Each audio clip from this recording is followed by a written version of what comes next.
This is a gravel parking lot in Justin, Texas. That's the whole business. Except that gravel now does about $2 million a year. Because sitting on it right now is a self-storage facility, a bar, a restaurant, a food truck park, a barbecue store where you can walk in and buy $2,000 grills, a commercial kitchen he leases out to food companies, and a drive-thru coffee shop. 7 businesses, 1 lot, and there is an $8 million expansion underway as we speak. Here's the part that broke my brain. He knows what his food truck tenants make. He's seen the numbers, and he has told me flat out he could double the rent tomorrow, triple it even, and they'd pay up. But he doesn't. He's raised the rent on his storage units a grand total of $37 in 7 years. The billion-dollar storage companies down the road raise it every 6 months, which sounds like the dumbest business decision you've ever heard, until you look at who's still here. Nobody leaves, his food trucks advertise the place for free everywhere they go, and his customers walk around telling people the bar was their idea. He's not undercharging, he's buying something that doesn't show up on the spreadsheet, and the entire reason this thing works. So today, Trouper Arnold shows us how you can turn a gravel lot into 7 businesses. Whether you're trying to duplicate something like this, start a self-storage business, or any other business, there is a lesson to be learned from the success that these guys have had. Let's get into it. The BA Podcast. To set it up right, I mean, I grew up with running my dad's business. My dad has the world's largest smoker and grill, and so we traveled pretty much my entire childhood. From my first memories, 5, 6 years old, every summer I would get letters from school for missing so much school because we were leaving early or coming in late from the summer.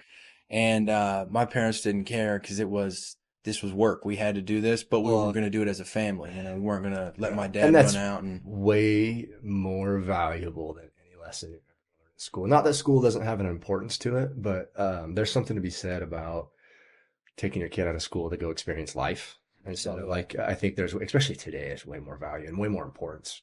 well, and you can't get to, I think a lot of the reason for maybe, I mean, I guess not to say hate, but like a not understanding of other people's worlds. Everybody grows up in this shoebox. Yeah. You know your shoebox.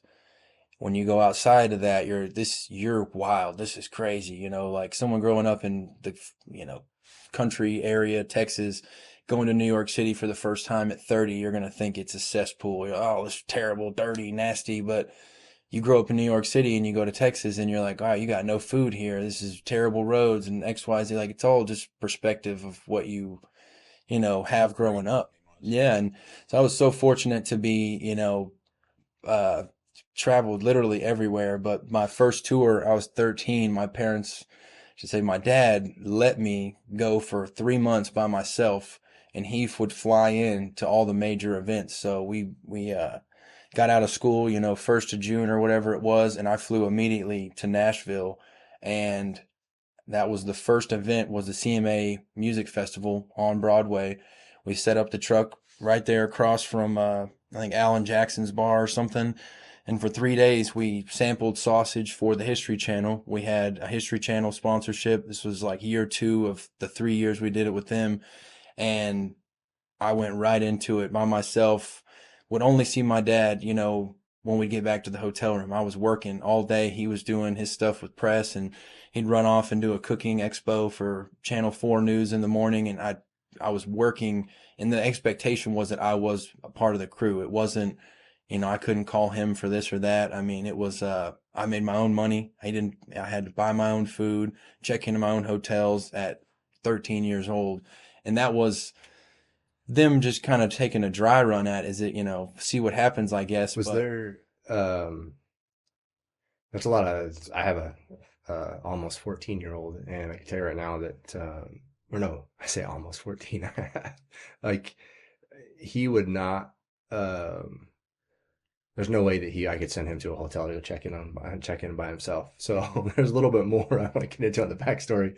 Let's jump into it. But before we jump too far into it, tell us who you are and the business location that you own, a little bit about that, and let's jump back into the story. Yeah. No, I am Trouper Arnold. We run Hilltop Incorporated, I think is what we're going to start rolling with. It makes a little more sense. Now, yeah, There's it's, a lot of And aspects to it. for yeah. the people watching this, that's because now I don't even know all of them, but I'll take a stab at it and you can fill them in. But it's Hilltop. You have storage, you have restaurants, you have a bar, as well as the grill shop. hmm And then I already said the storage. So you've got those four businesses. And then what else is going on there besides just four? We just opened the coffee shop. So we got a drive-through coffee shop. That's our craft coffee matcha setup. And then, we have a commercial kitchen space that we lease out. Food manufacturing really blew up after COVID. People started making things at home, and then their businesses get to a certain point. Like cottage food laws in Texas is under 100,000. Yeah. You can cook in your house. Over 100, you're supposed to get a kitchen. Now, how many people are honoring that based off the honor system? No telling. But our numbers started to change after COVID. The kitchen area, and then but right now I think That's 'cause 6. we have the hemp house that's not our business, but we, partnered with the gentleman. He has a store in Flower Mound that he had open for 4 or 5 years, and my dad stumbled in there one day and said, "How is this all legal? How are you operating, selling this stuff?" And he looped him into the farm bill from 2019, I think, was the pendulum swung, Yeah. and the state itself had one view of what this law should be, and then everyone else trying to make money in the industry saw another model. But we met Kirk, and he's family brand, family man. He, everything they do is in-house and third party tested and everything. And so we felt it would be a good addition, not necessarily because that's something we like or something, but I always liked the can't remember his name, but Elvis Presley's manager, a week before Elvis would show up into town, he would set up and sell "I Hate Elvis" merch all over town. And then when Elvis showed up, it was "I Love Elvis." And he was getting everyone's dollar, no matter, if you loved him or you hate him. That's funny. But with, the hemp house, it was, not like we don't have anything to do with his sales. We built his tenant space and he pays rent and he makes his money, and we don't, cross that line just because he put in the money to put all his inside. We built the structure, and so just like a tenant in a storefront. But That's all what also is coming down the pipeline for Hilltop? we've got the storage 4.0 is where we're at right now. So it'll be about 70,000 square foot of self storage. It's like 368 units. Majority self storage. We'll have a couple for smaller RVs and boats and things, but that's something that's always been a dream out there, was to have something like that so that we could, it's obviously the business model is mailbox money, but that's kind of the money that's been able to catapult us into these other industries. Starting the storage in 2018, we started with about 100 spaces, RV and boat only, and 2018, like it was really open like mid 2018, and then 2019 we only signed up about 50 people. And so it was a little discouraging with that banknote, come in knowing, oh, we got to fill to this point to even break even. And so COVID was like a blessing in disguise. The first 2 months of 2020, we're all sitting at home, like, is this it? What's going to happen? Really the business side, like what does our business look like a year from now with all this market change? And then I think March 2020, you start seeing the shutdowns everywhere. And then April, we didn't have a customer come in the building. It felt like the whole month of March. So April, we were like, all right, let's just, we live on the property. So I said, let's put a sign up, and basically any hour of the day someone could call and we'll come over and rent them a space. And it was like mid-April, it was 3 or 4. And I was like, oh, let's fill them in. And then May, it was like 10. And then June, it was 15. And then by July, I could see that the numbers, we were signing up more people in this small amount of time. So I started asking, is this your first RV? What is this? What are you going to do with this? Why are all these people just now showing up? And 90% of them were people that were buying because this was their last, grasp at a freedom. They didn't have to ask anybody to go to these national parks or to go post up in a parking lot somewhere in their RV. They could go out and do it whenever they wanted. And then we started seeing, people coming from the inner city, Dallas, Fort Worth, that didn't want to be up in the craze of the city. They wanted to store 30 minutes outside of town. And so by the end of 2020, we had to build more. And so we added another 100, and then probably mid 21, another 100. And now we're at about 350 that sits around 90% full. But the market obviously just evolved. You know, RVs were a hot commodity for 2 years, and then the sales fell off, and all these brands are stuck with all this inventory. So people start selling them super cheap. And then it's another wave. But then, you know, now there's no inventory, and you want one that's available. It's 30-40% more than the sticker because that's all we have. And so we have a lot more, like we do a lot of landscaping trailers, general contractors, people with box trailers, a lot of like hot shots. That's a big thing. Is people with flatbeds and box trailers to just move around cars. And that's another, you know, industry where people can work for themselves. And so we get a lot of retirees that they buy a F-350 and a 40-foot gooseneck, and they just start hot shotting around the state. And, but as the storage, you know, got kind of full, was where we have our main office building that's about 10,000 square foot. And we had this big kind of space for check-in. You'd walk in and it was 30 or 40 feet of just warehouse to check in. We're like, we need to do something with this store. And we sell propane. We do, you know, ice. We do all these other things. It was how do we get propane accessory? That's right, King of the Hill. Just want to clarify that. Oh yeah, no, it's Hank Hill up there, man. It's it's my dad. So damn it, Bobby. Yeah, we'll keep going. But to clarify, so you've got 7 businesses roughly. One of them is, I guess 2 of them technically are more of a rent. You're renting a space for someone that's using it to sell something, and you have a community kitchen space that people can come in and prep. Right. Stay above the laws in Texas that want to make their own food and meal prep and product, whatever they want, like produce wise. Mm-hmm.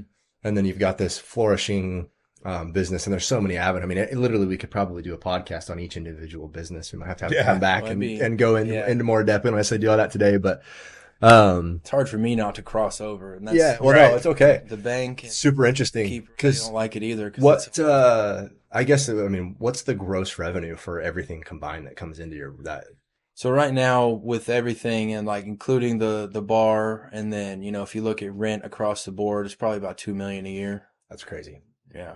And the storage being cashflow. That's awesome. Yeah. I mean, the storage being like a quarter of that. Yeah. It's about $500 a year. And it's one that, you know, the storage is it's easy, but you know, you can't just let the place go, you know. And that's one thing. Like I just had an insurance inspection this morning, and he's looking for loose wires or anything. I'm like, it's not going to happen. That's not going to be out here. But what I see is the little clover plants growing up, and I'm like, I got to call the weed control guy, because I wouldn't want to see those. So I know if a customer sees that, immediately they're thinking, oh, they're letting this place go. You know, and that for me is like, keeping an eye on everything. Yeah, and everything has to stay clean to justify what you market at, your price. You know, you can't have a high-end facility and then let weeds grow, or if the gate breaks, it's 24 hours to get it fixed. I'm not 3-4 days down, you know, and if the gate is broken for 3 days because we're waiting on a part, I'm manually closing it every night and we're locking it down. You know, like there's some places and the gate breaks, and the guy will be here next week. And, you know, it's just not the way we want to do it, because, you know, we've had people that call and they, you know, complain if the gate's open at 6 o'clock, and we say, oh, the gates, you know, the company will be here first thing in the morning. Immediately the concern is, what happens tonight? And I'm like, if the stars align and something happened tonight, you know, that's my karma for not it happening. So we just nip it in the bud. You know, I'm like, for me living there too, it's kind of a double-edged sword. You know, you live there, it makes it convenient, no drive time, no, you know, stress to get there, but you're there all the time. And like someone could look over at the house and they see my truck and they see my Can-Am and they're like, I know you're here, man. Come over here and help me. I'm like, you know, and we've gotten away from that as much as possible. I got, you know, 3 or 4 other people live on the property now. And so, and that's kind of big picture. You need to put a big old fence up that blocks your view from your house. Yeah, well, we get a lot of people from traveling out of the country too, that when they find themselves there, they want to like walk into the house or walk into the driveway at the house and take photos. My parents, the family home's been there 30 years. And so back in the day, it was like the only thing out there. And now we've added our family home we're building, and people see it. And it just looks like the whole place looks like a business when you're first time out there. And then really what we have started saying is we're building almost a mini city within Northlake because You have. yeah, so we're this year is going to be what's like the icing on the cake with the road. We're going to concrete the road. We've got landscaping, lighting. I mean, that's going to. All you need to do is stick fuel out in front of the. I've actually had a few people that come by and they're like, "Hey, we can bury these 1,000-gallon tanks and put you one gas pump out here is all you need." And that's all you need because all the people that store their boats in there, they would just fill up their boat every time they leave. Yeah, well, we actually have a new guy. I'll say shout out Trey. Juiced Fuel. Have you seen that thing driving around? He's got his truck out in the storage. It's a fuel trailer. He fills people's like boats and stuff up. So if you call ahead, he can literally go fill your boat in your space before you even get there. That's smart. And so, because at the marinas, it's so like the markup is stupid. I think there's a company now that exists that it's a service where they come fill your gas up at your house for you, and you pay like a small service fee or whatever, and they just come directly to your home and fill up your tank. Yeah, so that's what this is. Juiced Fuel. It's his franchise here in Texas, and That's cool. I think it's like $59 a month membership, and then it's anywhere between 5 to 10 cents more on the gallon. But you know, really, life is time or money. You know, I mean, you spend the time, especially that 7-Eleven. You know, when you're leaving out of the neighborhood, there's going to be 100 cars waiting to fuel up in the morning, and then you know, there's days where the pump is fueling so slow just because they're filling that thing 3 times a week. Yeah. For people that are watching, they don't. So there's a neighborhood right next to us called Harvest. We all lived there at one point or close to it. And when I moved in 2018, it was not what it is now. The 7-Eleven had barely gotten built, and like it was somewhat busy, and it is just a like line out. I've heard, I say rumors, but I heard they do about $100,000 a day. I wouldn't surprise me. Not surprised at all. That whoever owns it's the that only gas station right there. Right. Right there at 35 and 407. And they won't have another one. They're gonna. Yeah, that other one's almost finished. Where's at the other end, right in front of Robeson? Not on 407. But yes, yes. Yeah, they're not going to have another one right there on 407. No, well, like they took away the gas pumps down there at Paradise, and that's going to be, since they're widening that out and the road, they won't even have a parking lot. I mean, there'll be like enough on the front, but they're supposed to make that the market is supposed to be some sort of cafe. I heard it may be a Marty B's thing, but that's guys all over the place. Did they sell? What was the purpose of them getting rid of the pumps and all that? Did they just TxDOT came and they ate up like half their parking lot, and it wasn't safe. You know, their parking lot, you'd have a turn lane right off the pumps. That sucks. Yeah, but that whole little corner right there, Corral City, is not a part of Northlake, Argyle, or an ETJ. It's its own city. And so they can do whatever they want. Well, so it's my understanding. Well, here's what's funny is I believe Northlake was purchased by Westlake at one point in time to be a extension of the city. And I believe they might even still own it or part of it somehow, the taxes of it, which is hilarious because it's 20-30 minutes away, like on a Yeah. So it's funny how everything in Texas works. My dad, he's the Northlake history buff. He could go through. I don't know all the details, but I remember hearing someone kind of. I've always said that though, like Northlake's going on, and it's with a lot of the building codes and things, the colors, like they're pursuing a Westlake, Southlake, ambiance. Like they want the higher end living at maybe a medium level cost, and that's where you'll see. I mean, that's what they're not going to put a Pecan Square in Southlake, that tight living. It's just because when you cram them in there like that, you get more residents and more property taxes and everything, and it's a little cheaper. But I mean, I'm hearing some people saying like the Landmark neighborhood, which is by the HEB, just north of Robeson, they've got a little hill there, and the houses that go up on the hill, because they're not going to tear this hill down, they're starting out at like $800,000. It would surprise me. And they're 0 lot lines. It was when I first moved out there, I was like, man, if I had enough money right now, I'd buy all that land up and I'd put my house right in the middle of that hill. Yeah. It'd be such a killer spot. Surrounded by all those trees, you could put a monstrosity up there. Yeah, no one would know it was that. That Hunter Ranch has been... It's awesome. I think the family, the Hunter family, I believe, is who sold it. It's a Century Ranch. Yeah. They had owned it for over 100 years. Yeah. So, Well, let's jump back into the like your childhood and Yeah, your kind of the dad's. history, because I know the Yeah, history cool, on cool. the Hilltop and kind of the Dude Ranch and everything that your grandma had done. Uh, Give us a little background on Yeah, that. Well, it's on the ranch, Yeah. or yeah. yeah, Let's start a little bit about ranch, and yeah. then we'll go into. I'd like to hear more about. See, I could go back to like this is where this could turn into 10 hours if I told every story that led to the next story.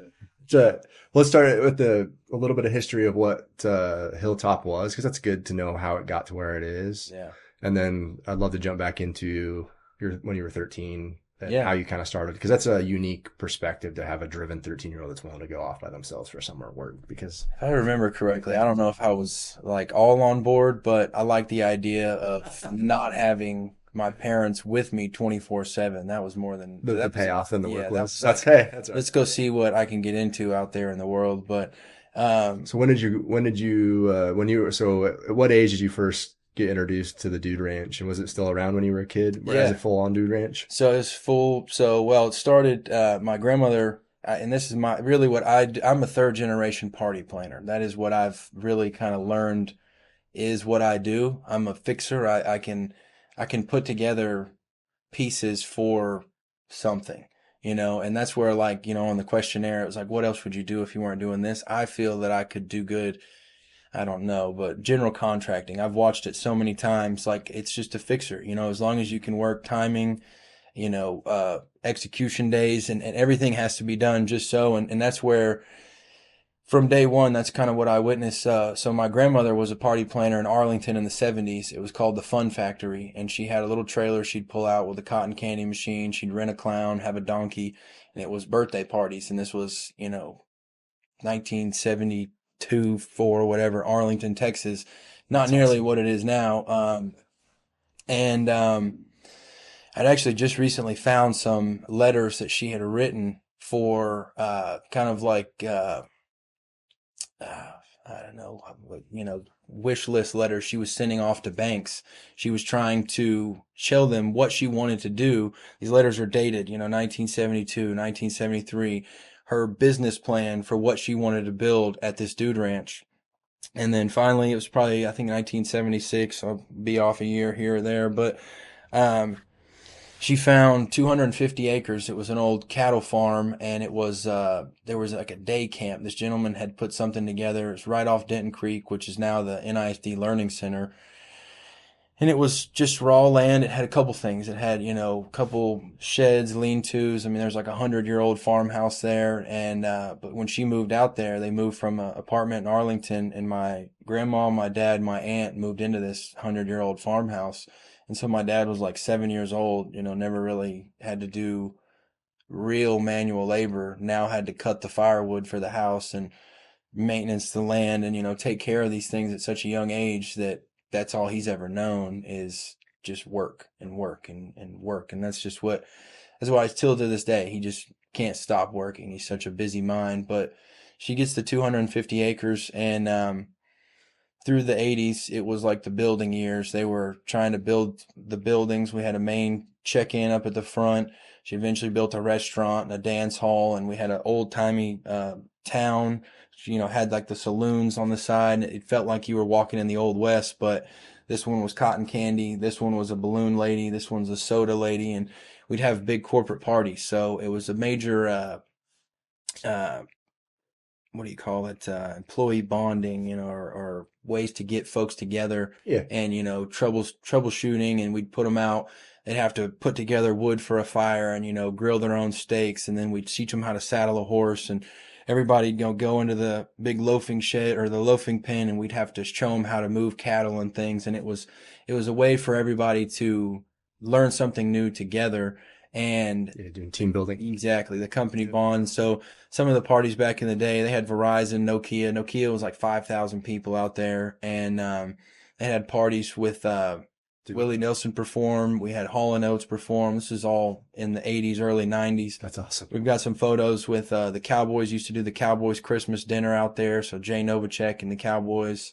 It was It's a lot of rich Texas history, man. yeah, oh That's yeah, awesome. and it's it really, I mean, there would have been an opportunity for the business to transfer into the next century, because the problem is the way that it was built in the 70s and the 80s was it was made for those corporate parties. And so what really was the downfall was 9/11 happened in 2001, and there was no more gatherings like that. There was no more, hey, we're going to send 500 people out here. It was just such a fear.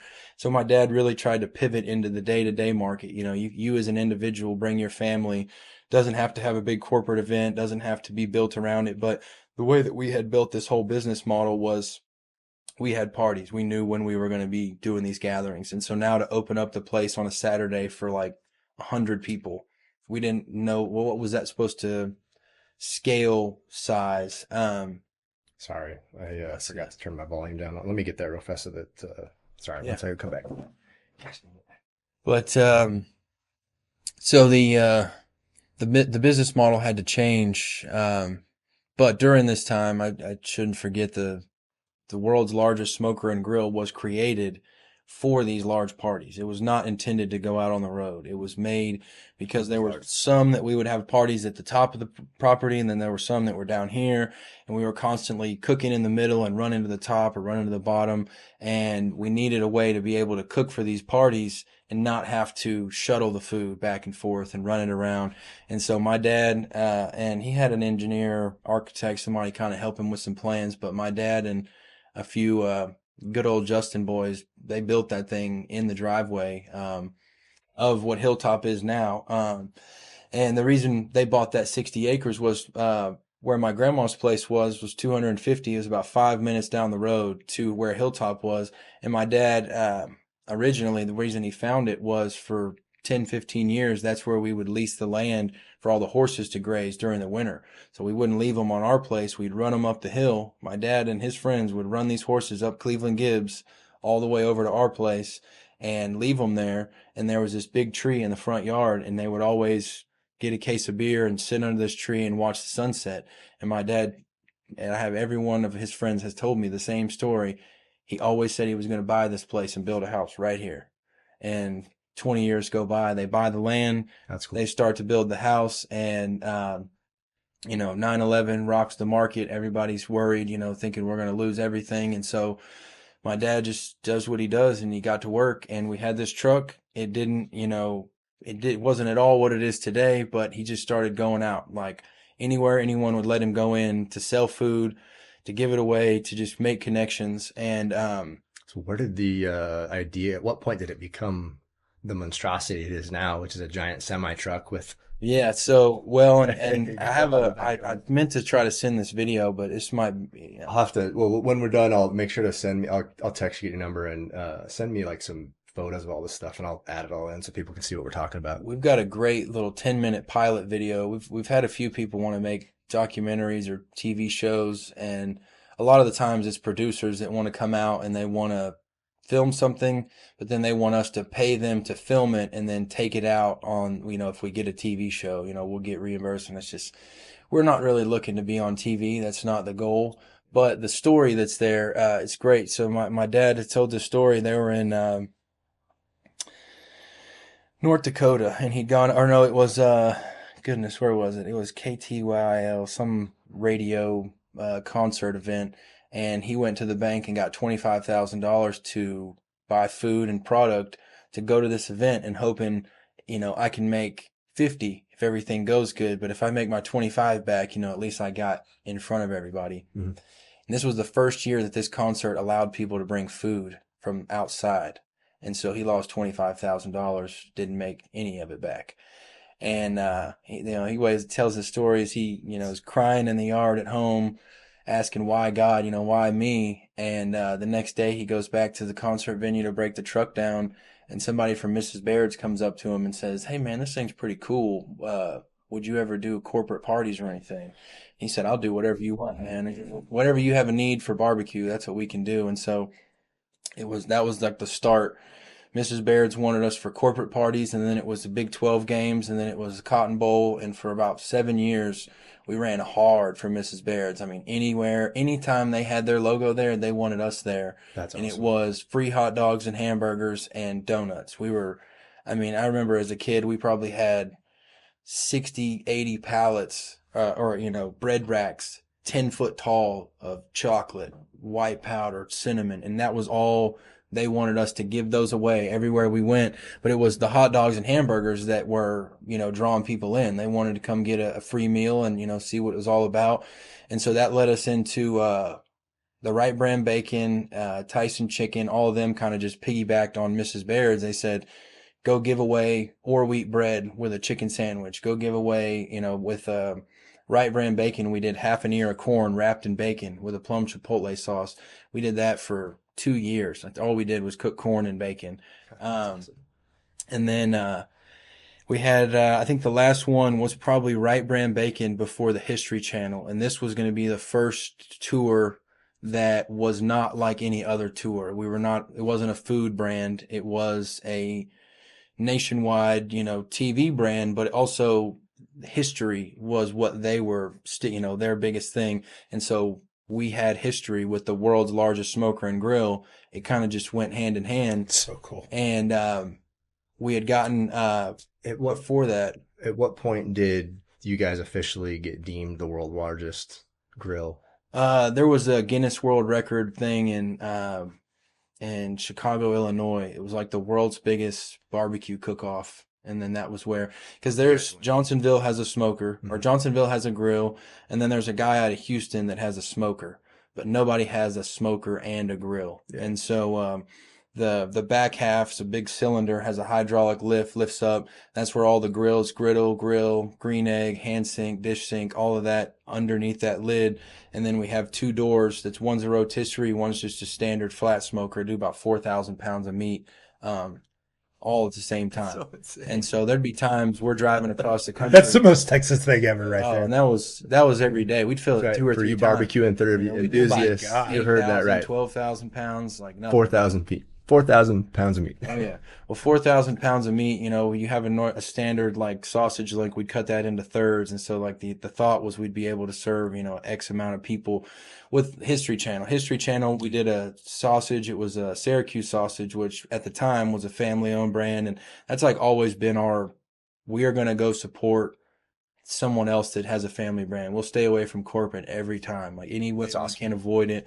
If it's an extra 10 cents per unit, that's the cost of the quality, and so we always, at History Channel, they were paying for the sausage, but we said this is the only sausage that we'll sell.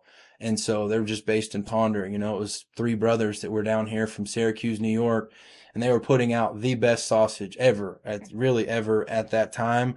They've since sold out and changed a few recipes, but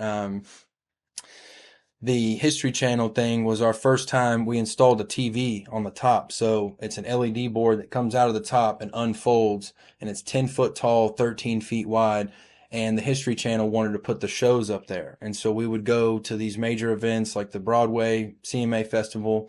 We did the Rose Bowl in San Diego. They do a major flea market once a year. We did the Wyoming Frontier Days, Sturgis Biker Rally. Gosh, there was just so many different things. We set up right in front of the Capitol in Washington, D.C. They had a big farmers market thing, and we would just give away this sausage. And the History Channel had, little minions with iPads. What's your name? What's your favorite show?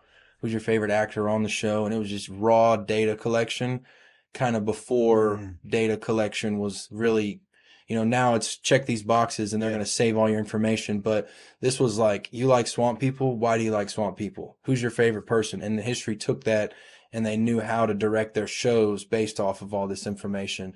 Because at the time, swamp people was the biggest thing. I mean, those guys on those boats. Duck Dynasty, Duck Dynasty. I mean, all of the, and it's a lot of like, people want to know what, like, the other side, how other people are living. And so like those were every one of those people from all those shows were as real as it could get. I mean, the swamp people guys, you could barely understand them. The Las Vegas guys, like American Pickers, some of the coolest guys were American Pickers guys. It's interesting how genuine stories, and it doesn't matter, like comedians, like podcast, anything, that when you can have a real human on the other side of the camera, it makes it so much easier. So much. It's not an act. So these are real people. You get real experiences. Unless you get, that's where my dad, he struggled. I tell him all the time, I wasn't privy to it, but if he'd have had a camera with him from 2014 to 2017, he could have a cook show. He could be a Guy Fieri. He could be maybe not a Gordon Ramsay, but he could be easily one of those characters because he's so genuine, but he also is like, that's really what he does. Like and the only reason he learned to cook was because he had to at the Dude Ranch. He learned how to grill steaks and make baked potatoes and broccoli salad and coleslaw. He had to. We're making it for all these people. So it was never like a passion for cooking, but he kind of self-taught himself all the way through. Yeah. And now there is nothing that he is scared of. I mean, he will try it. He'll try to cook anything once just to try it. And getting, there was lots of times I'd go watch him do these morning shows, whatever, 4 or 5 o'clock in the morning, trying to cook ribs. And he would just like, that room was drawn to him. And I was like, man, looking back on it, at 16, whatever, 14, you don't know until times pass.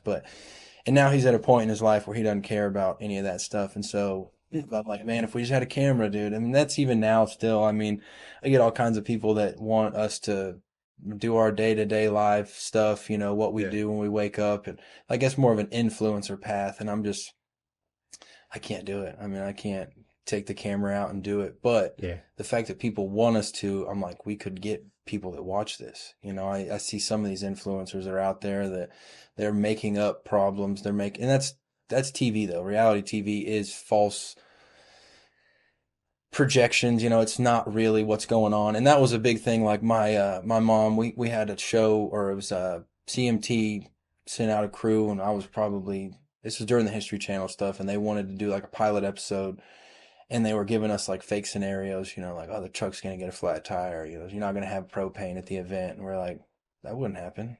that would never happen. Like, we check the tires every time we start this engine. We're always, we triple check everything. Like, you're making us look like we don't do the job right. And like, that's not how we could do it. And I feel like if anything, now's business models may be better for it, because we do have those real problems. We do have things that happen, and it's not, there's more cogs. Yeah, right. It's not improper planning. It's just at a level of, machine. we've got, 40 something employees out there, and the different businesses, it's constantly something. So growing, getting to do the smoker stuff. Yeah. So you guys get the official status, and then you get involved at a young age, and you mentioned earlier about 13 or so. Your dad. So walk us through that. So your mom and dad come to you and say, "Hey, we need you out there. Here you go." Or was it how that? No, I think my dad just wanted me to have that experience, and I think I'll say now I'm 99% sure my mom didn't approve of it, but it was something that he felt needed to happen. And like I tell, from a young age, I mean, literally 8 to 10 years old, I remember my dad trying to explain to me how to use a spreadsheet, because he wouldn't pay us for chores unless we went and filled out the spreadsheet. He goes, well, how am I going to know you did it? I'm not going to keep tabs. You need to come fill this sheet out, say what day you mowed the grass, what time, how long it took you, like all these things. And this is not a backyard. This is 5 acres. And, this was not a 2-hour task. This was Friday at 3:00 till Sunday at 2. It's how long it took me. I had trouble, I won't say making friends, but retaining friends in high school, because no one wanted to come over on Friday night because they knew what Saturday was, that everyone had to get up. We were all working. We were all, cleaning the house, cleaning the patio, mowing the grass, like all of it just had to be done. And if you were there, you were helping. And so I had friends that would want to leave at 7 o'clock, 8 o'clock in the morning. They'd have their parents come pick them up that early. And then, a couple of years go by, I'm like, all right, I'm not inviting you over anymore because you just bail out. You want to hang out and enjoy the fun stuff, but not do the work side. And so then I had other friends though that like basically moved in. They were like, I'll do whatever, if I can get a plate of food at the end of the day, swim in the pool, like I'm cool with that. And that was the trade-off. And still to this day, that's just the other day, my brother had some friends out in the pool. My dad walks over there and he's like, oh, y'all need to get out. Let me show you something. And he starts showing them basket had grass in it. They'd cut the grass that day and he didn't clean the basket. And he goes, you know what happens here? The filter pumps can't move it. And then the pump burns up. And then that's $5,000 that we're paying because you don't want to clean out the baskets. You want to come swimming here? You're going to clean these baskets, And it's just, and it's always, it's Sounds like my constructive. dad. Yeah, it's, it's constructive, but it doesn't come across as that. That's right. I mean, there's a lot I mean, it sounds like it sounds like the principles that he wanted to teach though got through. Oh yeah. Like, No, and I always, like I was saying earlier, like we're all a direct reflection of our upbringing or our yeah, experiences. And it took me, I was probably 18 because I had to move out at 18. I didn't have to, I wanted to. That was like my stance on freedom was I was tired of doing chores for this house. I wanted to have my own chores for my house. So I moved out, like we graduated like 2 weeks after the last day of school in June. I had an apartment by July, got a new truck 6 months after that. So I just started eating expenses, like figuring out what the real world was like. And it really like came in just fast within that 6 months. I was like, that's what all this, I mean, you understand along the way, but when it's your own responsibility, your own money, your own, you have to get up. If you wake up and you didn't go to the grocery store, there's no food, and that's your fault. That's not, you can't be anyone else at blame. And so, but my his dad passed away early on, and then he kind of grew up in a business. He didn't, at 10 years old, he was working with everyone else. So by the time he was 35, he had, had 20 years of experience working. And so he never, and not in a bad way, but I mean, he didn't necessarily have like a normal childhood. So I can't expect him to do certain things with us because they never happened to him. He doesn't know any different. That's all he's ever known. And so I tell people now, the guys that work there and stuff, he has no filter. If somebody does something wrong or makes a mistake, like he's going to tell you, and he's going to tell you how to fix it. And it might come across that he's talking to you like you're an idiot, but he's just trying to drill it into your head so that you can hear it. And it's always one of the big things for us is like, what does everyone else see? Like if you're going to work here and be a part of what we want, you have to think of what we're looking at, but it's more or less what the customers are looking at all the time. And that's just cleanliness across the board, and his big thing is, you got time to lean, you got time to clean. Always, if you are just standing there, you are wasting money. And so always moving, always going forward. And, I just watched that year after year with this truck, and that was just drilled into me so early that no matter how good it is, like you can always do more. You can do better. You could do bigger. And so, going out, I knew what he wanted when I went out on that tour, and it was me at 13. It was going into my freshman year of high school. So I was like 13, about to be 14. yeah. Two guys that were older than me were like 28 and 29. They were from UNT. He'd found them on Craigslist, needed a summer job. And then, one of our main guys that's still with us today, Ruben, he was probably 45. And then the truck driver was 55. So, I mean, I was significantly younger than everyone on that tour. And now I had to I couldn't let them be like, oh, that's the owner's kid. He's lazy ass. He's not going to do anything.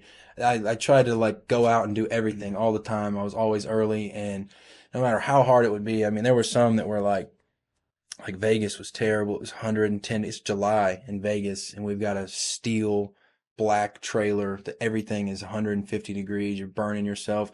You're loading meat into a 400-degree smoker. It's just, but you couldn't shy away from it, because that's what had to be done. And that was kind of the first summer that I was like, I knew I could, making money, like real money, a couple thousand a month. It wasn't anything crazy, but at 14, That's a lot of money. it's a lot of money. And yeah, and I was trying to save it, but I got back from being out all summer, and all my friends were talking about certain movies and video games that they wanted. And I was like, I want a truck, man. I want to get an apartment. I was 15, 14, ready, thinking about what I was going to do after high school already.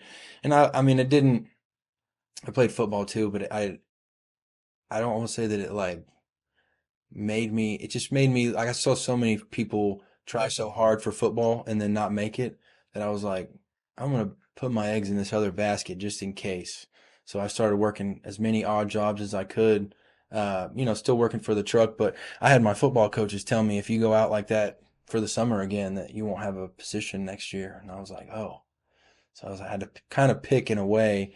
And in high school, football was the cool guy thing. I tell people all the time, I wish I was in the band now, because it'd be much cooler to be able to bust out a saxophone or play the drums or a piano than just tell some old football story. And it's Texas too, right? It's not just it's culturally Texas. Oh, Friday Night I mean, Lights, like it's through where and it's from, right? Like it is massive in And the it's community, and you're only impressionable, bigger. and you're impressionable as a child. I mean, we all are, and to be in the in crowd, but it it sounds like it gave you perspective that you didn't have beforehand before the summer, right? Instead of looking Yeah. at short-term video games and like, you're like, oh man, there's more to this world that I didn't realize. I think I want to have a part of it. How do I do it? And to already have the forethought at that age to know that, hey, football that might not work out. Like, Right. Well, and just also seeing so many parts of the world. And I think that, like, going to New York at that age, 13, whatever, but not just like going for a day, like going for a week. We were living in there. And that was one that was funny because we got out of school, went to Nashville, and then we went to Washington, D.C., and then we had to trek up to New York. And they don't have normal bridges in New York City. Like they're all like 10 foot tall. And so we had to have a police escort get us into the city. And the event was on like a Saturday. We got in there the Sunday before. So I had 5 days by myself in New York City and money in my pocket. And I knew I had a phone. This was like maybe the first iPhone. I started looking up places, just different things that I could go do. And by the time my parents arrived, because my mom came for this one, they flew in that Saturday or Friday, and it's like 10 o'clock at night, and I was going to go get a snack. So I go walk to the door, and I go to open the door. Mom said, "Where do you think you're going?" I said, "Well, there's a McDonald's like 2 blocks over here. I'm going to go get some food, and then and I'll be right back."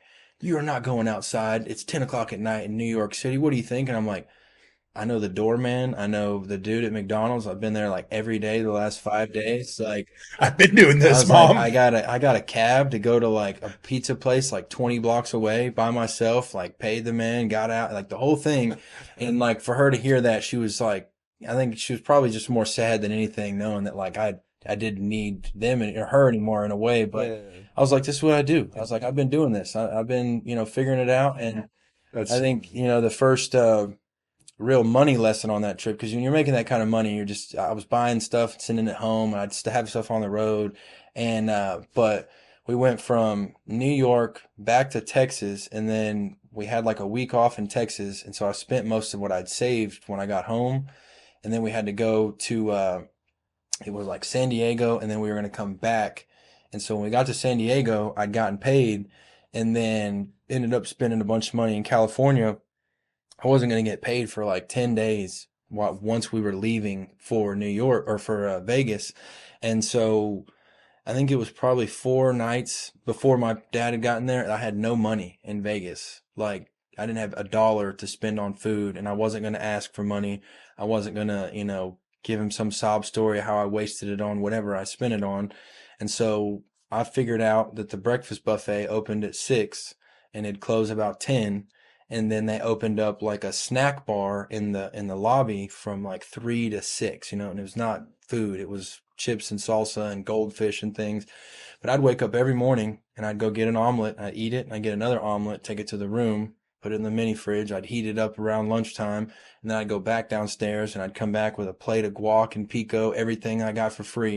And I did that for like 4 days. I mean, that's how I had to figure it out. because I wasn't going to swallow my pride and say, "Dad, I need $100 so I can eat solid food, or non-hotel food." because I blew it out on and whatever then- else. Does I your was dad, have you told your dad that story Oh too? yeah, Is yeah, and he would not have given me money, I know, but I didn't tell him until I got paid. That was my whole thought. I was like, I wanted to tell him like that I kind of made it through, and I did, I already got the money. It didn't matter, but yeah, I know he wouldn't have, given me money. If anything, he might have ordered some groceries or something. This is before all that DoorDash and stuff, but yeah, no, I just knew, because in his mind, he was overpaying me anyway. Like he was like, "You're making all this money." He thought in his mind I was going to save every penny for the whole summer.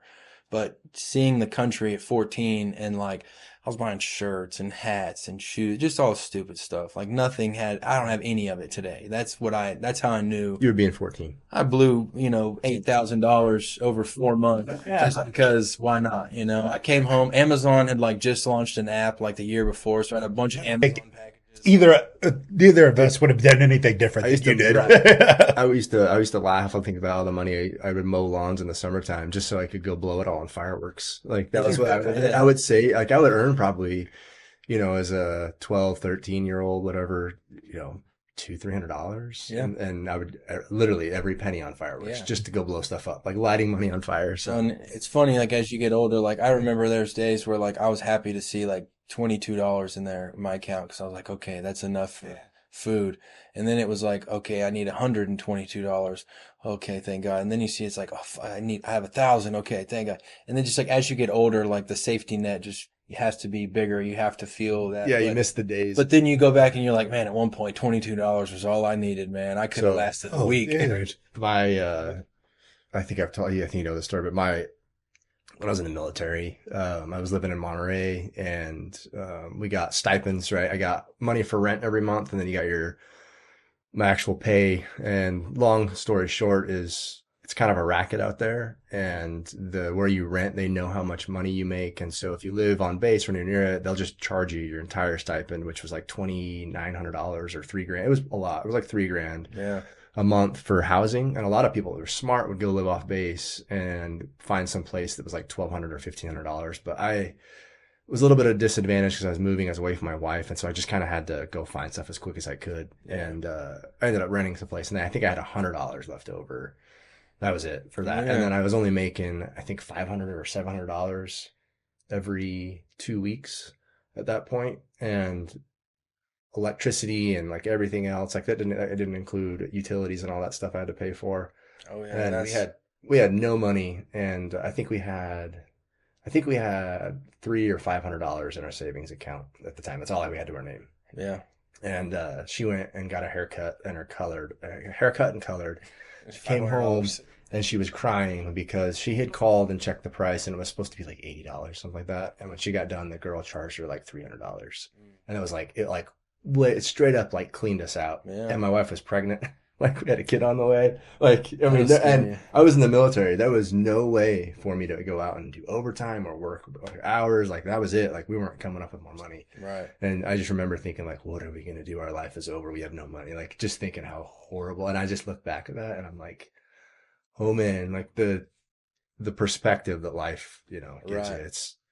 you. It's so true. What $20 means then and what it means now. Oh, yeah. And I miss the days of when, $300 was a stress and not Right. what it is nowadays. So, Oh gosh, yeah, no, and I feel that with this business. I mean, I think that's the biggest thing I've taken away from the more it grows, like the more it costs to grow and the expense. I mean, it's like it's great, but you see, I mean, that's a good business lesson in itself, right? It takes money to make money. Yes. We make the same mistakes. We put advertising here, we do this over here, and we think it's a good idea, and then it ends up not being a good idea. And you find that you really blow through money pretty easily, and you're spending thousands of dollars, not really knowing the outcome of the Right. business, but it's part of it, man.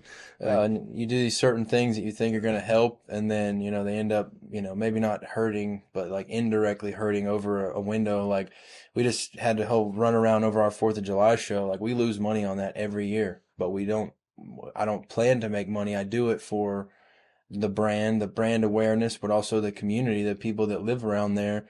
It's a matter of, giving them something because they're, especially with our crazy firework laws, but like this year, the permitting was like 100 times more expensive. Last year it was $200. Now it's $2,000.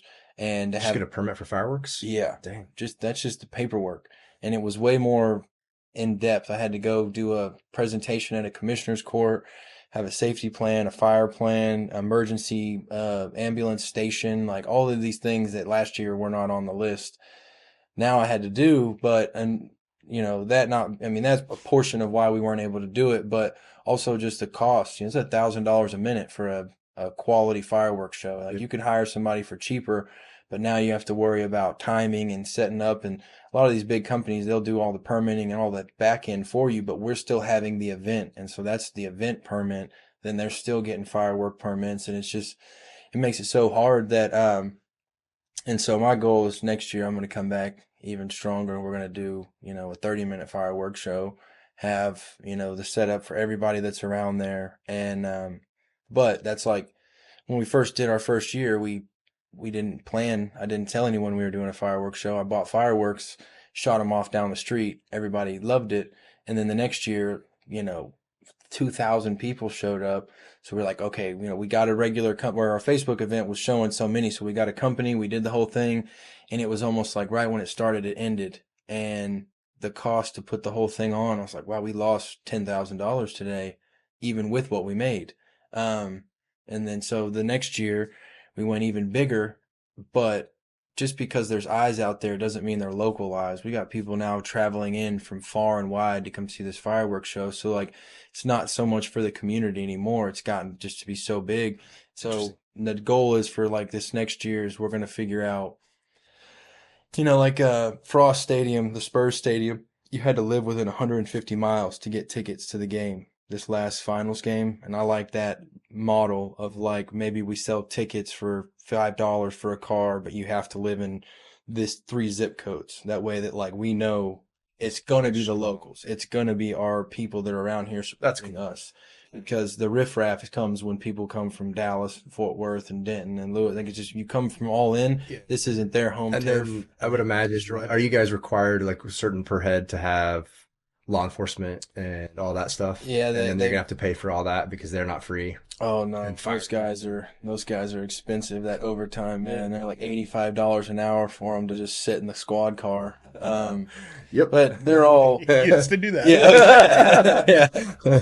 Well, and I get it. For them, they're like, it seems. Sorry, as a cop, that's the only way you made money was working overtime. Yeah, but there's a couple of them that they go out of their way for us when they've come out there, and so I try to like ask for them specifically when they come back, because I'm like, at the end of it, like I know that they know they're not really going to be called on that day, and that's part of like the lax part, because I also have 12 people doing parking control, so they're literally there to just set the presence of don't do anything stupid, and every time we've honestly never had any issues at any part of the business there, which has been such a blessing. What about when y'all had like the Transformers out there? Wasn't that like the biggest?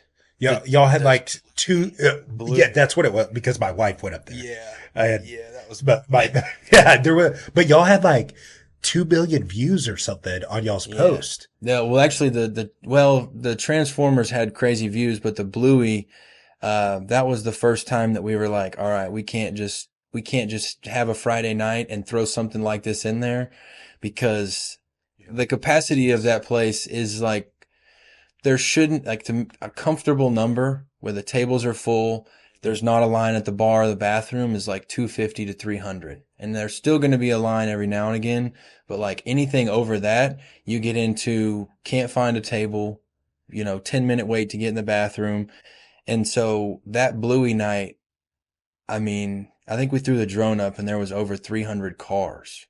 So every car is going to be between 2 and 4 people, and sometimes more. Like yeah. You got an average of 4. Right. You got bigger SUVs. But we were, multiple kids. Had no idea. But that's also kind of, we have to have, those are like growth periods where we now understand the reach that we have. When we go out and we post something like this, we know that people are going to and that's where y'all were seeing a lot of people from other towns coming. Oh my gosh. Like it wasn't just our local people. Well, and something that, living in an area that's very amenity driven with Harvest and Pecan Square.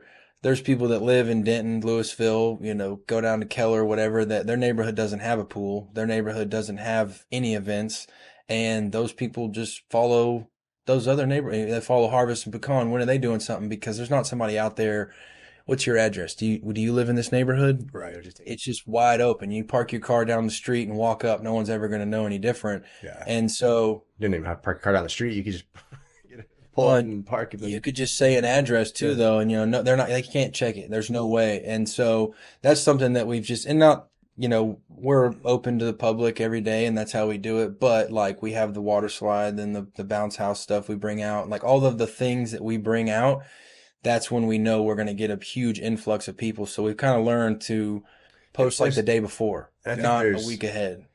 Yeah. There's definitely I think it's okay to choose your audience. Like you're trying to create a community driven business that is for the immediate area. And I think you want more than that, but it's okay to have that. And then if there's room to, more people come in, but it's totally, I think people appreciate that about what you guys have is this cute little city, this community. It's built for everybody around it. Well, and it goes back to what my grandma created and wanted to create long term was like a mini city there where people could come out. I mean, we had apartments for all of our cowboys that lived there. We had mobile homes for all the management and stuff. I mean, she made a little city.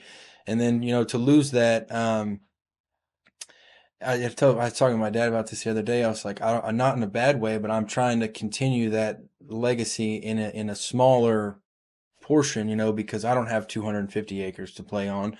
But also, when she was building stuff, there was no fire codes and permits. Like, she could build whatever she wanted. Nobody asked a question. Like, now we have to go through the proper channels and get all this stuff approved and do these things safely and all the stuff that comes with now it. you guys have a lot of liability that comes along as the business grows. It makes you a target. Yeah. Well, and unfortunately, there's a lot of people out there that's how they make a living. Yeah. Like, they go out to businesses and they look for, loose handlebars around the toilet or a spill that's not marked or, a hot coffee cup, I mean, that McDonald's lawsuit was what really started that industry of, I can just sue big companies and make a living. And it's not even about, they're going to come sue you for $1 million and settle for 20,000 and they're happy with that because, and at the end of the day, unfortunately, the insurance is not in the business of investigating. They are in the business of settling and moving to the next problem. And so they won't even give you the opportunity to try to fight something unless you have, video footage, audio, like can really prove that this person did something. But as far as like witness statements and, situation, they don't care. Yeah. They're like, all right, look, it's a for-profit business. It's easier for us to just settle and move on to the next thing than it is to spend money. Yeah. And go through all that. And so, and then those people that are looking to do those lawsuits, you're never going to be able to countersue them and get money from them anyways. They don't have anything. No. So it would be just a complete waste of time. Yeah. Well, and fortunately, I mean, I feel that we've built up I get customers that come up to me all the time and they're like, hey, this dude's a sketchy looking guy. And I'm like, just people are watching that, not for us, but they indirectly do, just the other day, we had a guy cleaning a food truck at 3:00 in the morning and, Omar pulled up on him and he said, I don't know you, man. What are you doing out here? And he's just cleaning somebody's stuff, but that's somebody going out of their way at 4:00 in the morning saying, I come here all the time. What are you doing at my place? And, and then he told me the next day, he said, hey, I want you to know I'm checking in on this guy. That's it. Hey, you see something out of the normal. That's pretty awesome. Well, and the customers, and it's not a bad thing, but I joke about it sometimes. I call it regular syndrome. Like when someone goes to a place so much, you literally become a part of that tribe or part of that, day to day. And like everybody knows your name and everybody knows what you do.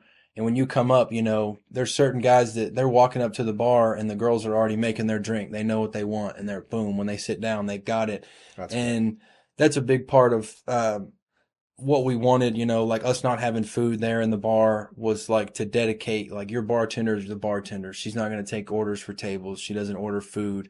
So, I mean, it's sometimes just therapy for people. They go up there after a long day, have a couple beers and just talk about their day. And they don't have the distractions of tickets flying across for tables over on the other side of the restaurant and things. And so that model, and we never planned for that, but that's become that model. It's a standalone bar kind of in that. That's cool. What you've done with that play area there is so smart. Having those inflatables and then y'all put up the canopies now. Because my wife takes our 21-month-old up there. I mean, he's up there 2-3 times a week. So, and every time she goes up there, she's getting food from somewhere. Getting something from one of the food trucks. And that's all that we and meeting all the other moms there. It could just be one thing, that's what I say is like, if you just buy one thing, I don't care if it's a water bottle from the bar, but it's the folks that show up with 4 Stanley cups and a cooler full of food that they're like, oh, we're just going to hang out and play and then leave.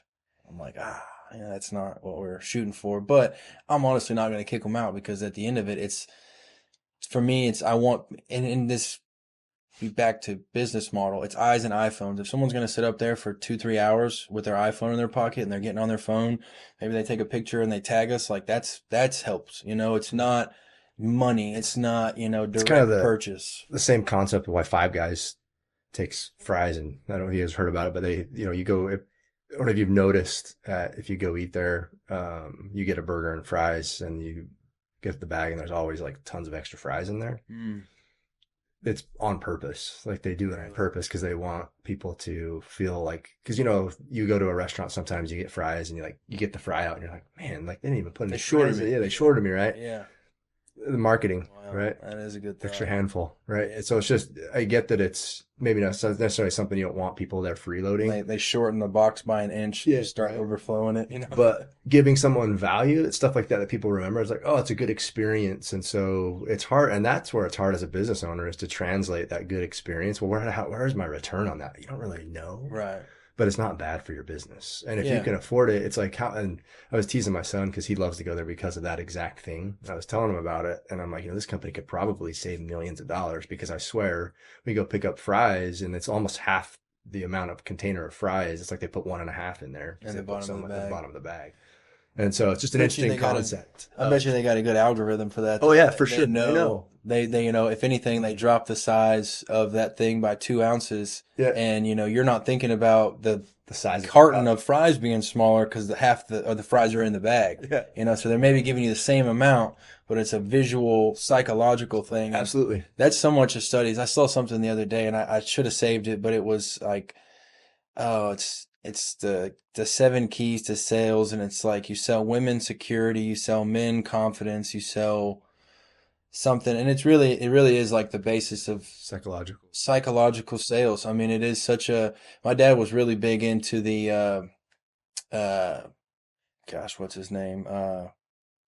Zig Ziglar. Oh yeah, say Zig. Rich Dad, Poor Dad. Yeah. Like, and my grandma, she read the Secret, you know, the Manifestation, the Secret book. So like that was drilled into him so early on that it is really just thinking about stuff. And I do believe that too is a big thing, like manifesting and things. And these customers, when they come to me with an idea, and I'm like, that's like a 10% good idea, and then I can figure out a way to apply it. Now, like that customer has like intellectual value in what we're doing. Like Omar, example, tells everyone down there that bar was his idea because before there was a bar, and I won't honestly lie and say that it wasn't because he would come down there to eat all the time when there was no bar, and he'd be like, man, if there was a bar here, I'd never leave. Man, you just need to put a little bar in the corner, man, and everybody would hang out here all the time. What was the real catalyst was some lady wanted to have her wedding reception there in a gravel parking lot surrounded by food trucks, and I was like, really? It's like, this is where you want to have it? Are you sure? And she was like, yeah, we're going to bring a cooler. We'll bring light. There was no lights, you know. She's like, we'll bring tripod lights and we'll set it up. And they came and had their wedding reception. And I went down there and they had a cooler full of beer, which they'd asked me about. And they stayed there till 10 o'clock at night drinking in this gravel parking lot. And I was like, we should build a bar. Yeah. Omar's right. Omar's right. Yeah. For a visual for people to know what this business is, and you can Google it and look it up, but it's a storage unit facility with pebble gravel, right? That's, you know, no bigger than pea size. And I guess a little bit bigger in some cases. Just a big old parking lot.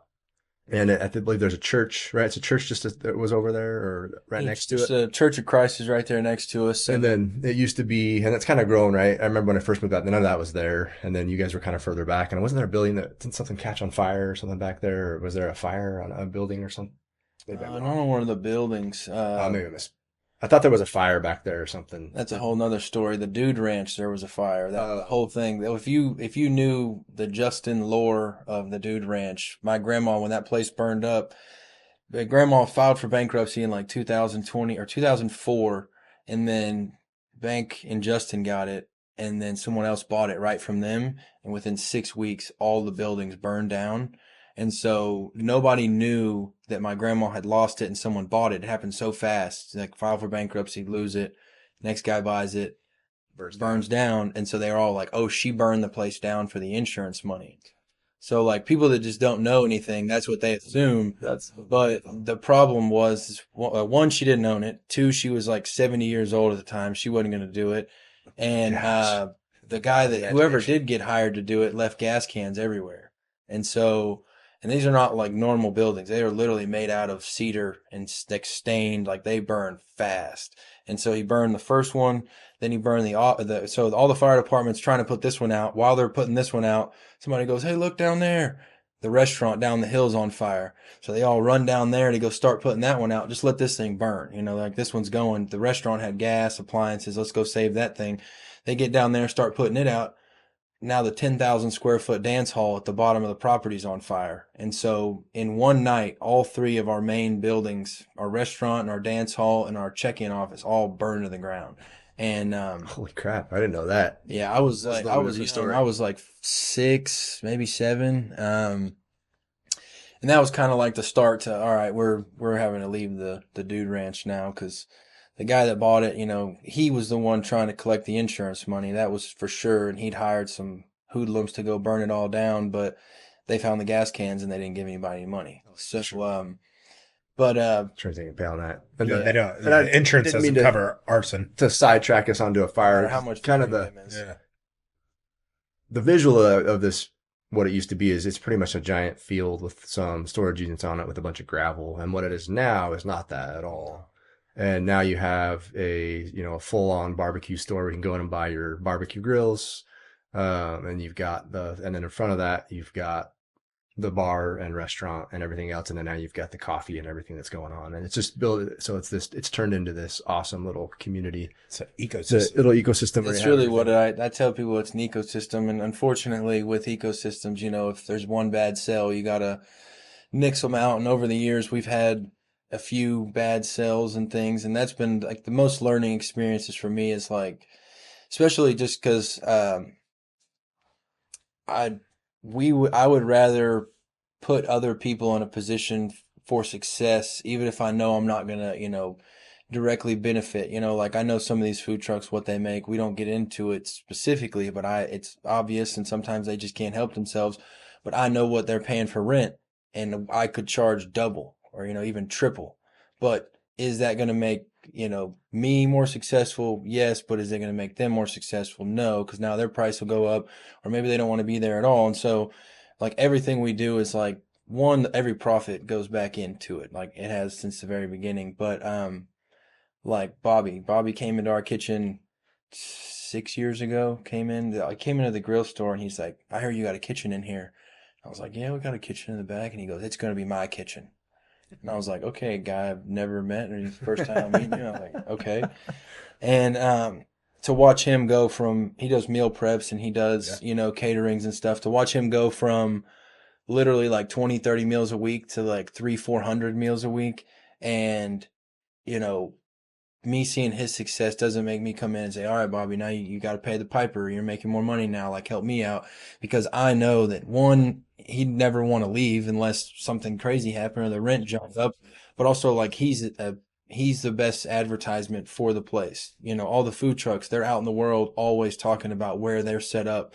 And if I can get more people to know about it, that's the benefit. Yeah, and you bring up a really good point, right? As a business owner, like a corporation is going to come in and look at that and be like, "Oh, we can do profit. We're going to do this. And they're not wrong in the sense that you can raise prices and do, as long as you leave enough margin, but there's ways to do that and do it right. And say, "Hey, look, guys, I got to raise it." But there's a difference of you coming to someone and saying, "Hey, I need to raise rent because our costs are going up," and it's going to be, you know, $200 more a month, not double, right? Mm-hmm. And so to lose, and it's how you justify it. You know, it's a perception of what am I paying for. And so, like, for the food trucks, year one, also doing improvements to the food trucks, so you can justify, you know, raising the rent a little with all the extra stuff that y'all are adding. Yeah, that is going to get more customers. I always say I won't raise the price unless we add or raise the experience, you know, like make something more of it. And so, like, for storage, like, we've raised it $35 in like 7 years, which is way low. Yeah. Nothing. First thing someone would do would come in there, they would raise all the rates immediately, and they'd get rid of half the people because they'd have half the problems and more. Yeah. But then, you know, it's so many people now, they don't want to support private equity groups and these big conglomerates that just own everything. And they'd rather, it's like storage specifically, a lot of them, the mom and pops get sold out, and then they plug a computer chip reader in the front, and you don't even talk to a person anymore. Yeah. And that's still a huge market, people. And I'm specifically like, I won't, you know, insurance, I don't want an insurance agent that I can't shake their hand and show them everything. I don't want a bookkeeper that I can't invite into my office and show them my computer and show papers. And like, I can't, it's hard for me to FaceTime over serious stuff like that. So even on a smaller scale, like the guy that cuts my hair, I know who he is. I know, what he's trying to do. I don't go in and just go to someone random. I'm supporting this guy because I know his values and what he, wants for his customers. And I think that that's a lot of our support. I mean, especially during like the hot months and the cold months and things. And like we launched this coffee shop, like we built this whole brand around the food truck park. And now we go, hey, well, here's a coffee shop too. And so many people were like, well, I know what you guys did here. I'm going to go try it just because I love this part. And then they fell in love with the coffee drink, or they fell in love with some of the food, or whatever it is that they really wanted to come back for. And that's just where, like brand trust, I guess, or the consistency, like we stay on everything that we do. We stay the same. Communication, events, conveying things to people, like that's all big staples in how we operate. Like on the food trucks, when we put up shades and things, like that's not just someone recommended that, like we don't just do these things because we think, oh, this will help sales. Like someone says, oh, this area gets hot and this and that, or you need to do this. Of course, it's always, all right, how much is it going to cost? Like the bathrooms, we get comments all the time. Can you add more bathrooms? Like that's in the works. That's 50 grand. That's not just throwing up 10,000 or, $1,000 was the cost of that metal, to put all that metal over there. And it cost me 500 to get those shades. And then it took me a day and a half to get them all up. Like that's a cost that I'll eat, knowing that even if someone comes out here and they're not buying drinks, they're going to hang out here and have a more enjoyable experience. Well, the moms stay up there longer now because you have that. Oh yeah, I know for a fact because my wife goes up Yeah, I there never with the see her kid. anymore. Yeah, That's funny. they're hanging out up there and Well, they love it. That's cool. So let's dive into a couple of the individual businesses as we go, and then if we'll try to cover them. We don't go for a 10-hour podcast, but let's start with the first one we kind of talked about, which is the self-storage business.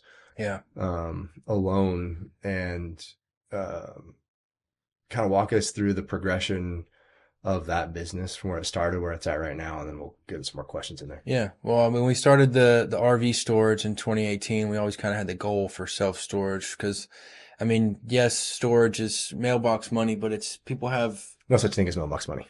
Yeah, I say no. The tax man and the insurance and everything else that comes in. And then banknote, you got to spend money to build the facility. You got to get a loan to do that. Well, you still have to answer. You still got to help as much as there's stuff being stored. You're still dealing with customers. People are going to call. There's still problems. There's no, there's not really, I think the mailbox money is a myth. Like, I think a lot of people have the idea of it. Now there are easier ways, but it's just not like that. No. And especially with when you build something that is considered high end or higher end, you can't unplug. You can't just be like, oh, it's running itself now, because it's never going to happen. Yeah.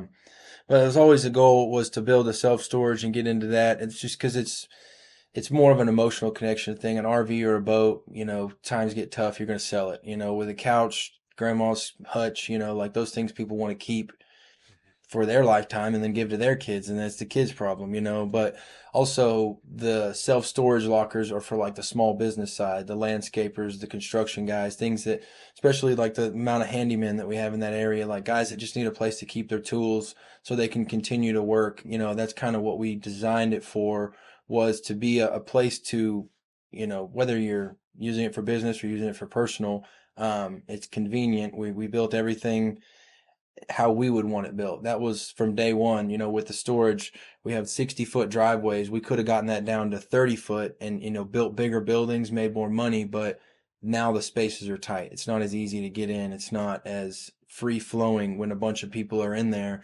And so like the convenience side for customers, but then when they come in there, they're like, wow, this is large. You go into like Keller, Watauga area, there's some RV park or RV storages, you just have the fire lane. You might have a 40-foot bus, but you have 24 feet to jimmy it into this spot because that's all you got. We got 60 feet everywhere. And that's because we took that 18-wheeler out there and drove it around, and we're like, what if we got to come through here? Is this going to be easy for us? I don't know if we were clear about that, but the world's largest barbecue is on an 18-wheeler. Yeah, it's 80 foot long from front to back. It's It is it's massive. right at the max for Texas for DOT's length, and I think we're like 1,000 pounds away from the max for the weight. So Good thing. built out, literally designed for travel, but it's everything. I mean, now it's we won't go down that rabbit hole, but it's got all the upgrades. We did a tour with NBC like 2 years ago, and they had a pretty nice upgrade budget they were willing to throw at us, and so we tricked it out. Like hydraulic jacks, we used to have to get there and crank the jacks up, lift the trailer up. Now you just press a button, everything comes up. Oh, that's cool. It's sick, yeah. But so the storage, we started like 3 weeks ago on the self-storage. We'll probably be shooting to open up in like November, December time. But we're going to concrete everything. So like all the way up to the storage gates now, all around our business will be painted lines, fire lanes, handicap, like the whole nine. And that to me is what we have so many people moving from parts of the world that are so developed that for them to see a gravel road, they're like, I made a wrong turn. I got to turn around. Like this isn't where I'm supposed to be going.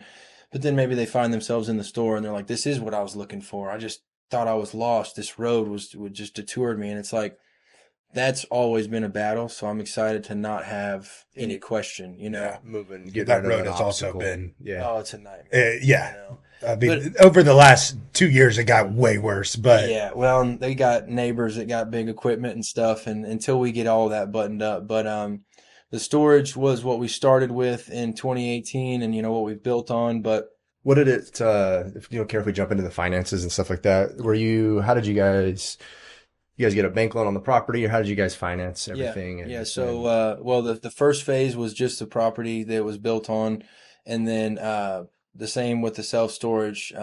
It'll be about an $8 million project once it's all done, because that's the road, the storage, and then all the concrete around our building. We're moving some utilities up as well for future stuff. But and you guys were able to use the land as collateral to pay for everything. Fortunately, I've owned it, free and clear for years. And that's, I think, another part of like our business, we're able to charge a certain price because there isn't a landlord. I mean, the landlord being my dad, I always make sure he gets his big man gets 10%. How many acres did you guys have? We had 60, and we sold the front 10 to like the dentist office, and then there's a Montessori school coming. And the idea when we started was that this land was going to sell fast, and we could build all the storage with no loan. The first phase, that was about $3 million. We'd build all of it, no loan, but things started taking time. And so we went ahead, we got a loan. And then the goal was, okay, by the time the storage is built, we'll have sold this land and we'll just pay the whole loan off. I think first one sold in 2017, the last one sold in 2024. Gotcha. So it took almost, it was crazy the time that it took to actually, because we had to plat the land and sewer and water. Like it became more convoluted than we ever expected, trying to just sell some land. Yeah. So that money never paid off the first one. And so once we finish this next phase, we'll probably refinance everything, and we'll be looking at about $10 million in debt, which will be about $80,000 a month for overhead. There's just paying the bank back every month. I should say, for the note, and then that sounds like I mean, you guys got plenty of cash flow, so that's awesome. So as long as people keep coming, I mean, that's always, and I mean, it is like I mean, I don't have like, there's nothing out there I don't think that would, I guess get us canceled is probably the way to say it. But like, there's nothing that tomorrow would stop everyone from coming in that I can foresee. It's fantastic. And I try, that's why we're still so involved every day is. Yeah, I can't see that business model. I mean, we've endured so much. If you think in our lifetime, like going through COVID, and that experience, right? Yeah.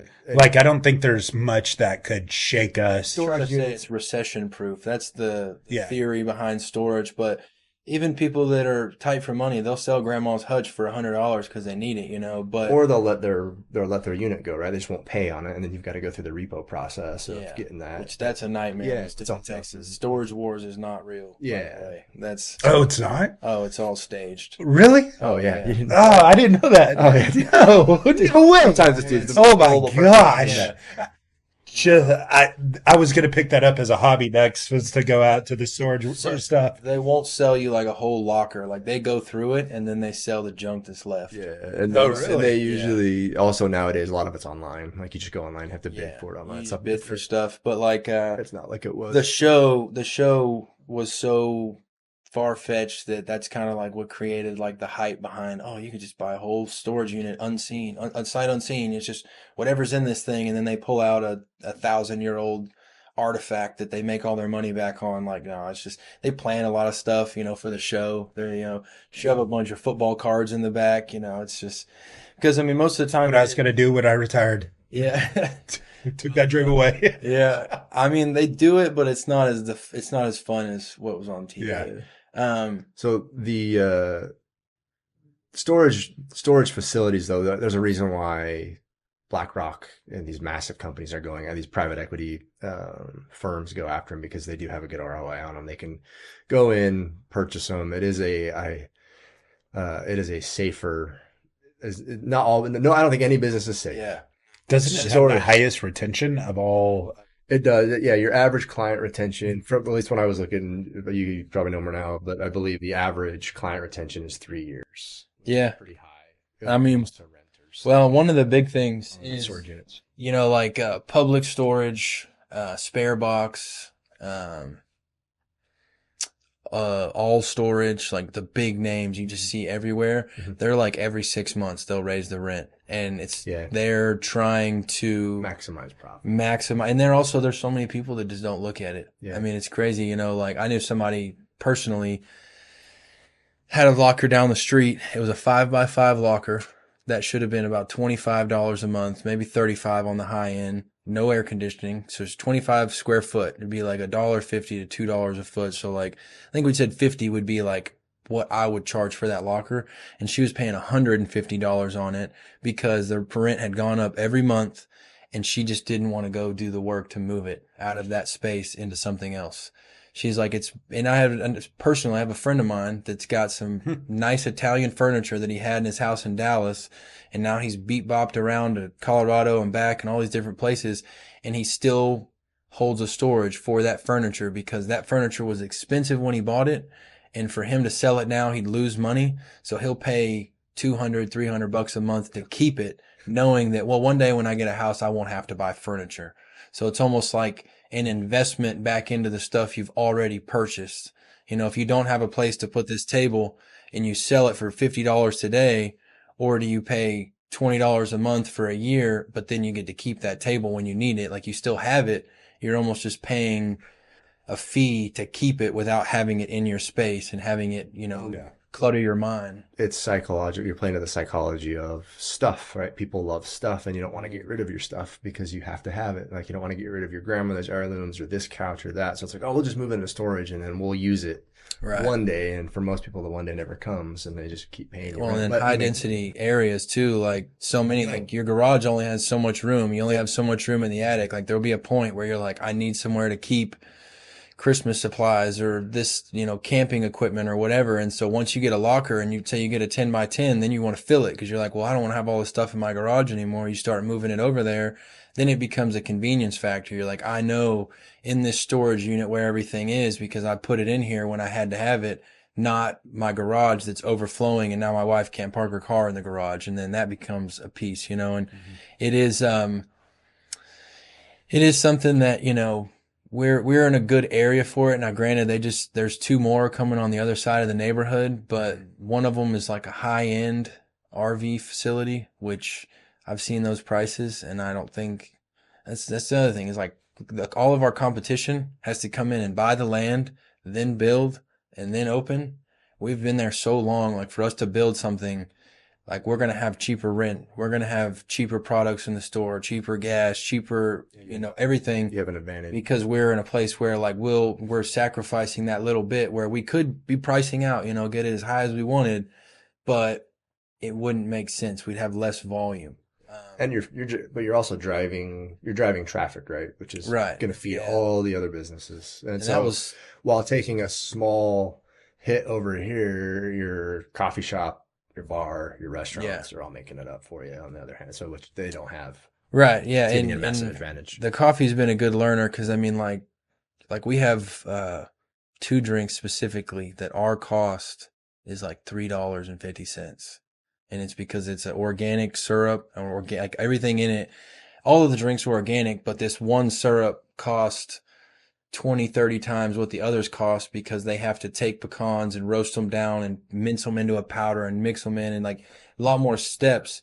But that $3.50 drink, we're not going to sell it for $2 more than the rest of them because of those specific things. Like we'll have everything priced at the same, and we're going to take a hit every time that drink gets sold, but we make it up here or we'll make it up on this drink. And, cause I know like most of our coffees are probably like $1.50 to $1.75 our cost, like out the door, and we sell it for $6.99.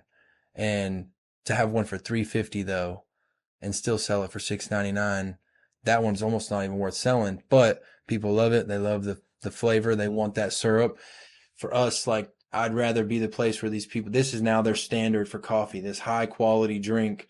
Cause then you go to a Starbucks, it's going to be not even close, but the price is the same. Well, you're creating a community. Like, the only thing I can think of that I could compare this to is like do Brazilian jiu-jitsu, and I've watched gyms where the environment changes because of worrying about sweating the small stuff. Yeah. And then it ruins the experience for the people that train at the gym, and they end up losing clientele because the environment changed. Right. And so there are a lot of people may listen to this and think, oh, it's bad business. That's bad business. But man, keeping an environment is so important to your business. Yeah. So understanding that, because people are going to come back because you don't sweat the small stuff, and you just find out a way to make it up. And then there does come a place where like, hey, this is just not, but like, again, it's like, I'm going to raise this $1. I'm not going to raise it $17. I'm going to raise it $1. And this is why. And you handle it in a way, and hey guys, just so you know, the next 6 months, if you're a regular, you guys get regular pricing for 6 months. After that, we got to go up $1. Yeah. You're going to give people value. And then, well, and it's greed is, I think, such a big thing. Like when people see the opportunity, they see they're making this right now. They're like, oh, I can make this much more. And like nothing changes and I can charge more. That's where you start to get into, and I mean, it's also, if you're putting something out, like the bar specifically, when we first started, we had cheap liquor in there. Like we had, we wanted to have an under $10 craft cocktail, but you can't do that with Tito's and Patron. And so we had the cheap stuff, and then nobody wanted it. And then we started now like even Tito's, Patron, and like Buffalo Trace, like those are like the lowest that we'll have in there because people want more than that. But like that cost on that liquor is way more for us. And so we could go in and have a $18 cocktail, but we have it at 14 because I know where our costs lie and what we can sell. But if we had all cheap stuff in there, we probably have, and on a bad way, but we'd have cheaper customers that are coming in there just trying to get blackout drunk. We want someone that's going to have a drink, maybe just one drink, and they want a good margarita that's not going to make them feel terrible the next day or something.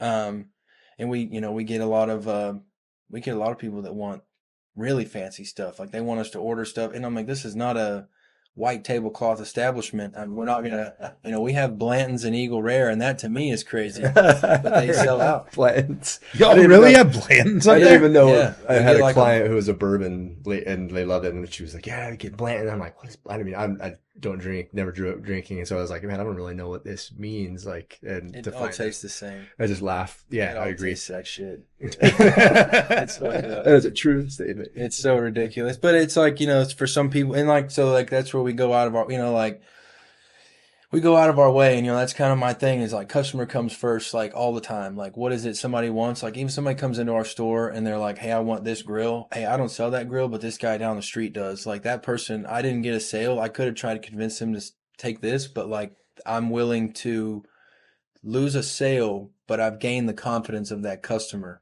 That person is like not You have 7 other avenues of ways to capture customer too.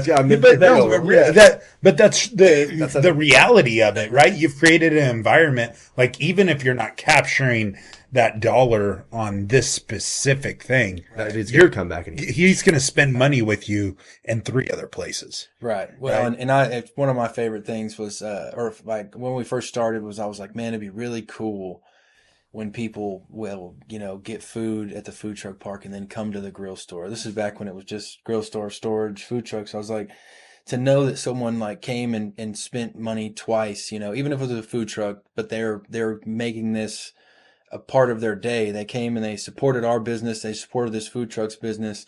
But now, like I never, this is years ago talking about this. Now it's like I see a couple come get coffee. And the husband brings his propane tank because he's like, well, we're going to get coffee. Let me fill the propane while we're there. And then later that afternoon, I see them at the bar drinking, and then they're eating food. And I'm like, man, they've got 5 Hilltops on their statement for today. And it doesn't, not even a number thing. Like I could be $5 at each place, but like knowing that we've created something that has like people are providing anywhere, it's the coffee, it's the drinks, and you've created the Walmart experience, right? Yeah, I don't compare to Walmart, but when we talk about like food and beverage, right? And someone in our area, and you might not like that I bring this up. This is your rival in the space, but like Marty B, right? Oh man, I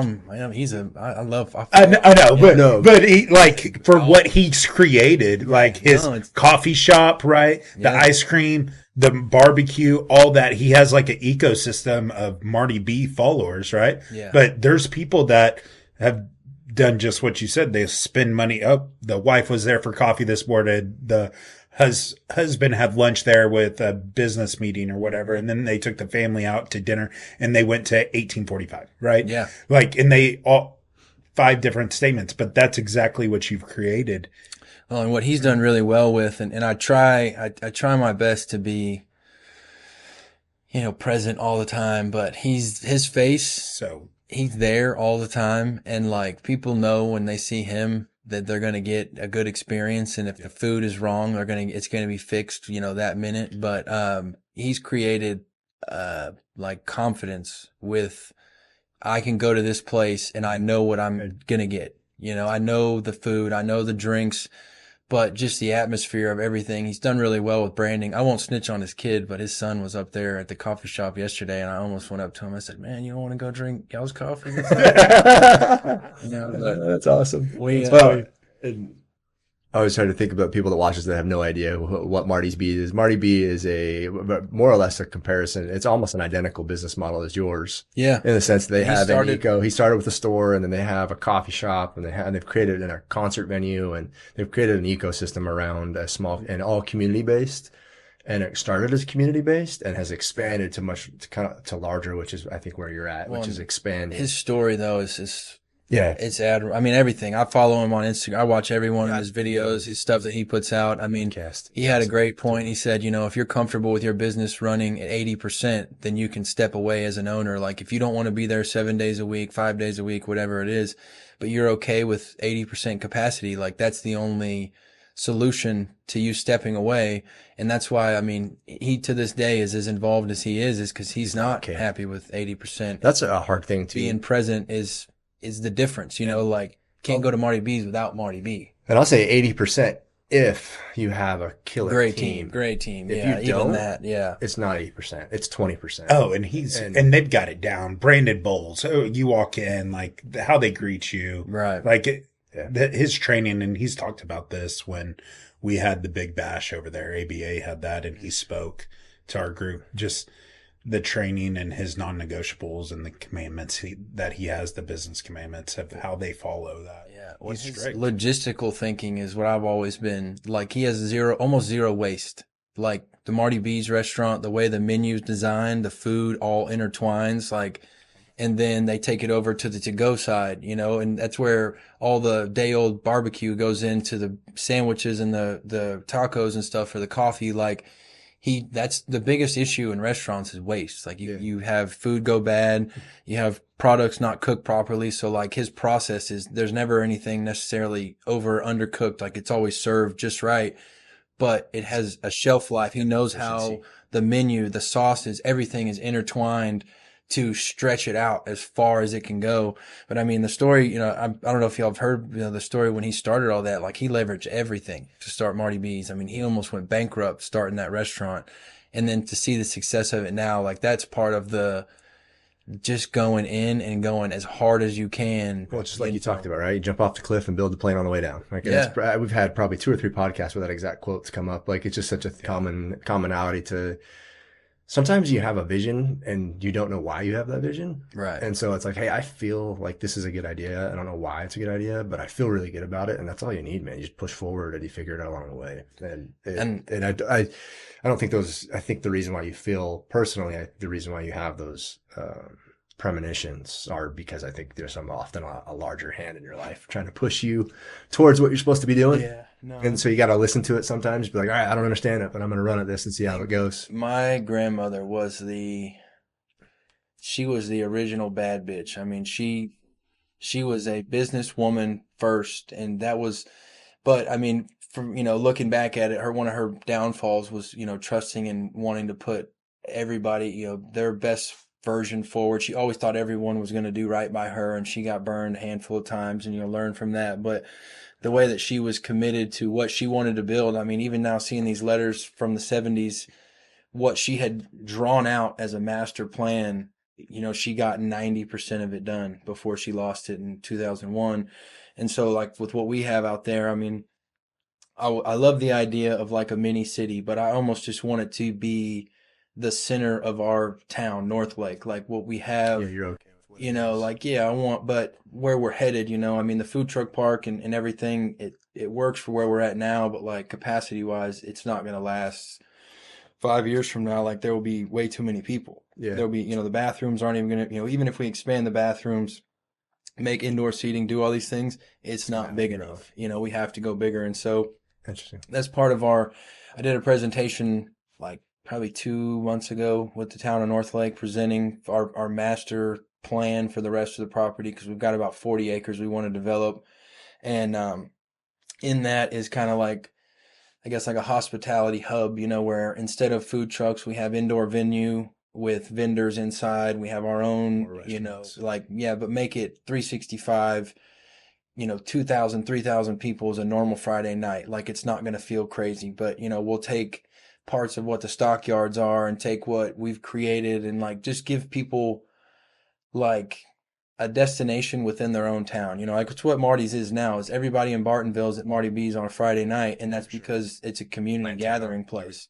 And so if we can find a way that, you know, fits all those groups, and that's really always my thing, is like starting at the kids all the way up. I want everybody to have fun. You know, we do. And you guys have got the time's already, the stopwatch has started, right? You've got that new development of 5,000 homes going in, not even 10 miles, Feels like 5 every miles, other right? other week's a new announcement for something else. You've got this massive. Yeah, Hillwood coming is still that's developing. coming in. That's right around the corner. I'd love the Hilltop Hillwood partnership one day. I think it has to be, you know. That's awesome. I mean, even just a way that it's like, I don't know, I wouldn't want it to be like Hilltop by Hillwood, but like some way that, you know, Yeah.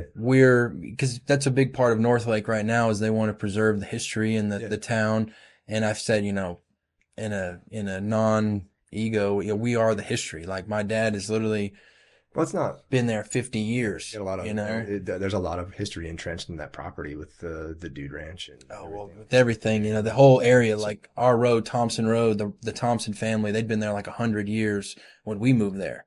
And I grew up working with him, and, you know, they've since sold out and everything, but that's Lance Thompson Elementary, that was all their farmland where Harvest is. Yeah. And, you know, what we're building, I want it to go further than me, you know, and that's a big thing. It's never one person out there. That was where my grandma was kind of, one of her faults was it was about her. I mean, it was Texas Lil's Dude Ranch, in that, you know, in a way that Marty B has tied his name to it. You know, they expect it, you know, you have to be, that person has to be there. That person, you know, I can't imagine the flack that he gets from people that go eat at Branded Bowls, you know, and they just want to complain. And so they try to go message him. Like, when you get yourself spread like that. Like it's really hard. So I feel fortunate that we're on that one place where I'm going to build a home now, and I've got, 30 years that I can commit to like overseeing everything. That's cool. And so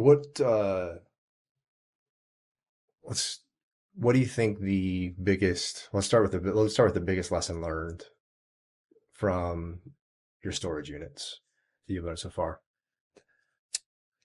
I'd say the biggest thing is, and it may be the next question I was going to ask, what was your biggest mistake? And they might be hand in hand. Yeah, well, I'd say like the biggest thing I've learned just with the people is like you have to understand your clientele and what their expectations are of things. I mean, we're just kind of all over the map with landscapers all the way up to retirees that kind of do nothing but just tinker and mess with their stuff. But like, when you're paying money every month for something, like even if it's just for that space, like in my mind, there's more to it, and that's communication. Like if somebody's trying to communicate, and that's been one of the harder things is like I'm trying to delegate. When an email comes in, it goes to 5 people now because I want that question answered within an hour. Or if you have to go find that answer, like you say to the customer, give me an hour and I'll get you an answer for this. Because once people feel like there's like not a chain of command and not, answers for things, whatever that may be. It's like my card got declined or whatever, the gate's not working. The sewer was overflowing this morning when I showed up, or what, water hose is missing, like all these things that would come up that seem like so small. Like, I mean, they are small, but when you have an answer for someone, or you have like at least justification for whatever it is, like communication is everything, just in my eyes. And that's one that's been hard for me to try to wrap my head around with 7 different things going on. Well, and it's tough, like we hire people, like our bar manager, was never a manager before this. So we hired her to bartend, and then we kind of started giving her duties and more things. And she's finally at a place now where she can confidently, answer a question, or she knows to like go check and get something back. It's not, and it's a business. Hey Trooper, what do you want to do about this? Like I want her to make the decision, and then just knowing how I would want it done or what I would expect for it. Like a lot of the events and things, I don't even know what's happening down there anymore because they know what we want, what we need it to be.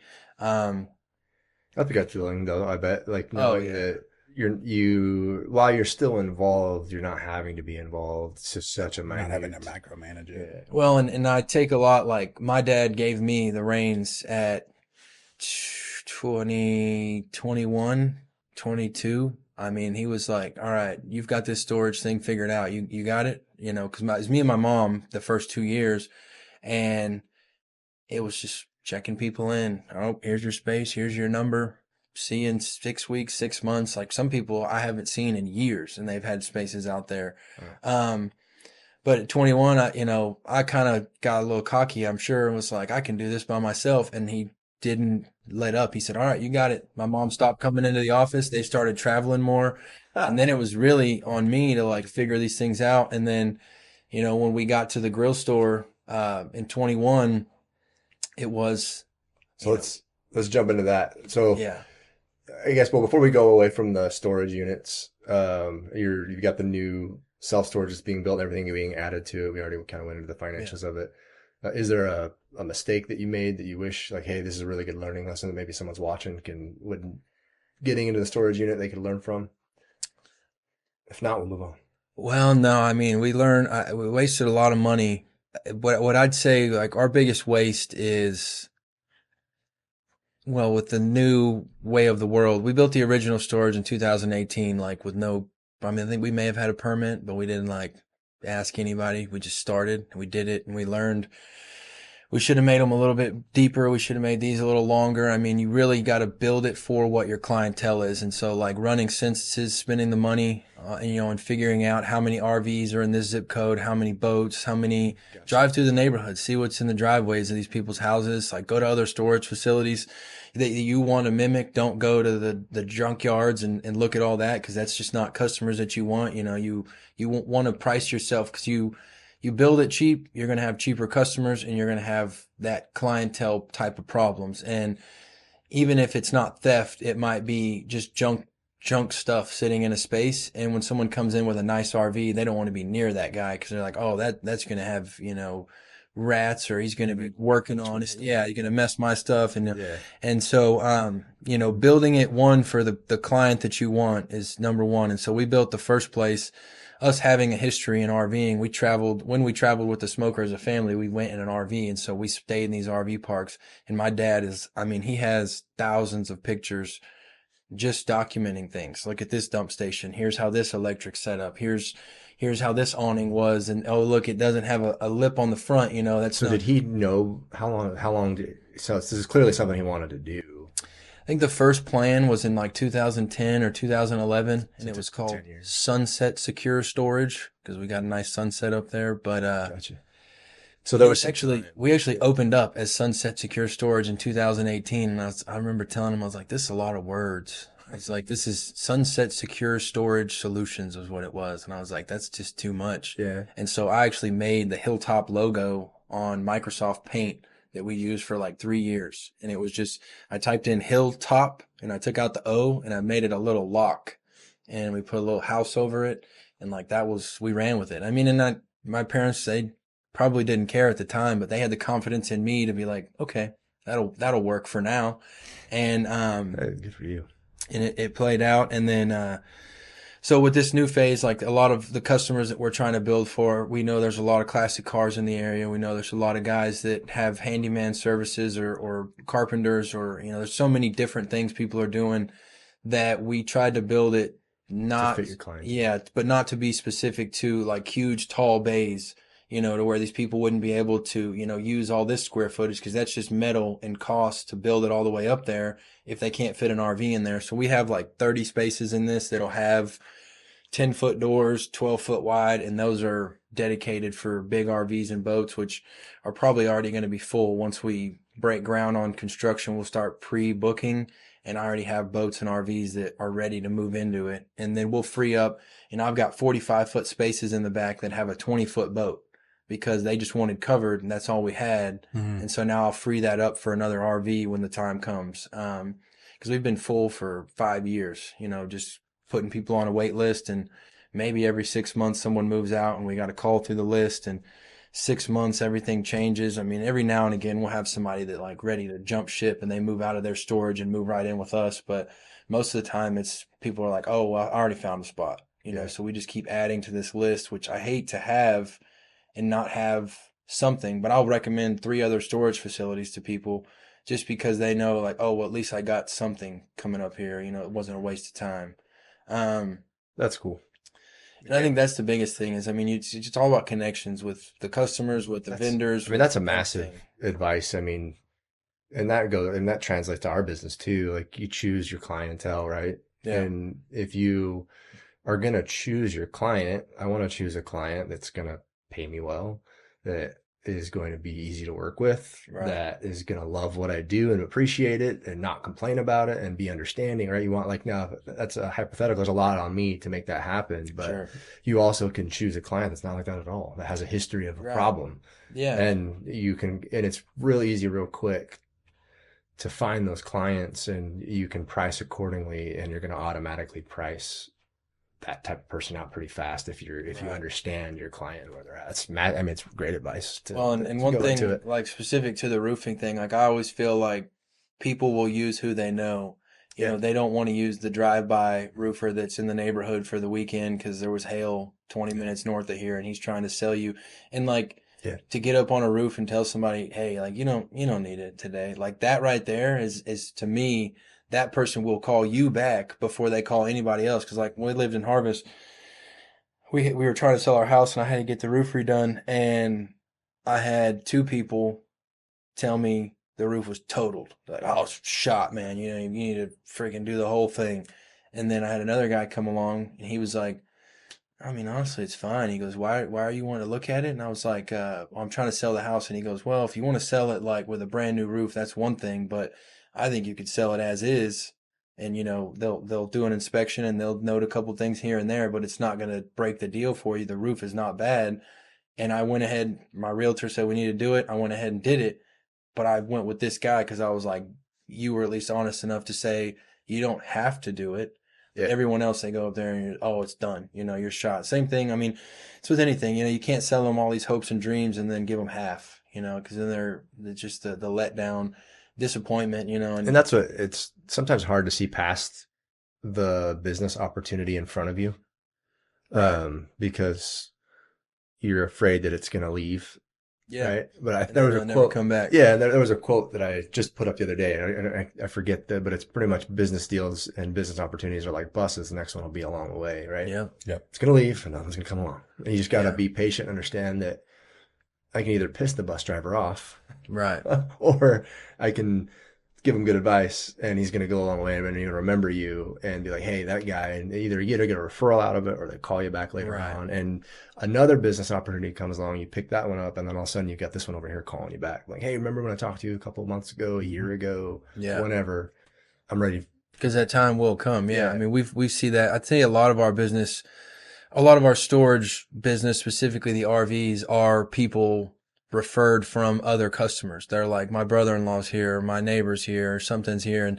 And they've been here so long and they've just always talked about this. They've said that like the amenities for storage, specifically RV boat storage, like when you can add those things to shorten someone's departure, you got to go get the boat, got to get gas, got to get ice, got to stop and get this. And then you get to the lake, or with an RV, you got to stop at the grocery store, got to get your air in your tires, got to get ice, got all these steps to get out of town. We have all that right there. And so boat guy got air and ice before he even leaves the storage facility. And then if he needs coffee and breakfast, it's on the way. Fishing guys, we got a lot of bass fisher boats out there. Those guys are grabbing a coffee at 5:30 in the morning. And then, whatever they eat. And then when they make it back by 9 o'clock, they're grabbing food at the truck park on their way out. And it's the convenience factor across the board. And I mean, there was never a plan for that. It's just kind of like habit. I remember when y'all started putting the trucks up there, and it was a lot of construction workers that were stopping and eating because there's so much construction, building new houses. When y'all started that was like, and then it became like a community deal. Like people started coming up there after school, taking the kids up there. And you have that crowd of the middle of the day people, the lunchtime people. But then it started like mingling and like they started overflowing. Well, when people started having meetings up there, I was like, all right, this is something. But no, like just out of the gate when we first started, it was, whatever food trucks were willing to come out there. We didn't have people seeking us out. But obviously the Mexican food trucks were a huge hit out of the gate, because these guys that are all out there working, they've been eating taquitos and wings from 7-Eleven for years. I mean, all those houses that were built out there before we opened, 7-Eleven from 12 to 1, the roast coaches. Yeah. And 7-Eleven or Paradise. And that's all frozen, and so when these guys had authentic food up there, I mean, dude, like I know the taco truck is doing anywhere between 2,000 and 3,000 a day. Just in lunch before, I think he's on Saturdays and Sundays specifically, the farmer's market, because he does breakfast. Mm-hmm. He'll do $1,000 before 10 o'clock in the morning. And he's got people on staff literally in our kitchen prepping 8 hours a day, 5 days a week. And so he's making, he's killing it. I mean, he's probably doing over 50 a month. Yeah, easy. Oh, easy. He's probably doing over 100 a month. Wouldn't surprise me if he's doing 100 a month. There are, like Monday through Wednesday, he's probably taking a hit. He might make 1,000, 1,500, but it's like that's all lunch. Like there's. I just figure at night it's so busy over there. They're probably still making good money every night. It wouldn't surprise me that they were making that much. He's super cheap too, though, and that's what I've told him. I'm like, it's like an $8 breakfast burrito. It's like 2 pounds. It's heavy. I know he does have. That's one thing my son loves about. He goes and he gets the El Pastor tacos, and he's like, Dad, there's just so much meat in these. Yeah, like my son notices that. Yeah, and people just across DFW as it got bigger and more people, like more food trucks, but we've had that Alvilla guy there since literally day one, and I've had people come in and want to pay more than him, but not a way to like. We want people that are willing to work around our business model, not try to like run their own thing. And so when I said to him like, hey, I need you to open for breakfast. Can you figure out breakfast? He's whatever you need. And he started open at 8 o'clock. And then it got to, hey, I need you to be open till 10 on Friday and Saturday nights. He's whatever you need. And so like for me to go find someone else that's willing to be partners. Yeah, it's going to be So hard. you've got more or less you have a bunch of business partners in there that they're providing luxury for your clientele. Yeah. You're making money because you're charging rent, but then it's just elevating the experience, and they're willing to play ball. That's a massive. That's also a big point is being a good business partner, right? Like, yeah. So you know how the farmhouse is closing down, but they had that lease for almost 10 years. Yeah. And I don't know if you know what they paid. Probably nothing.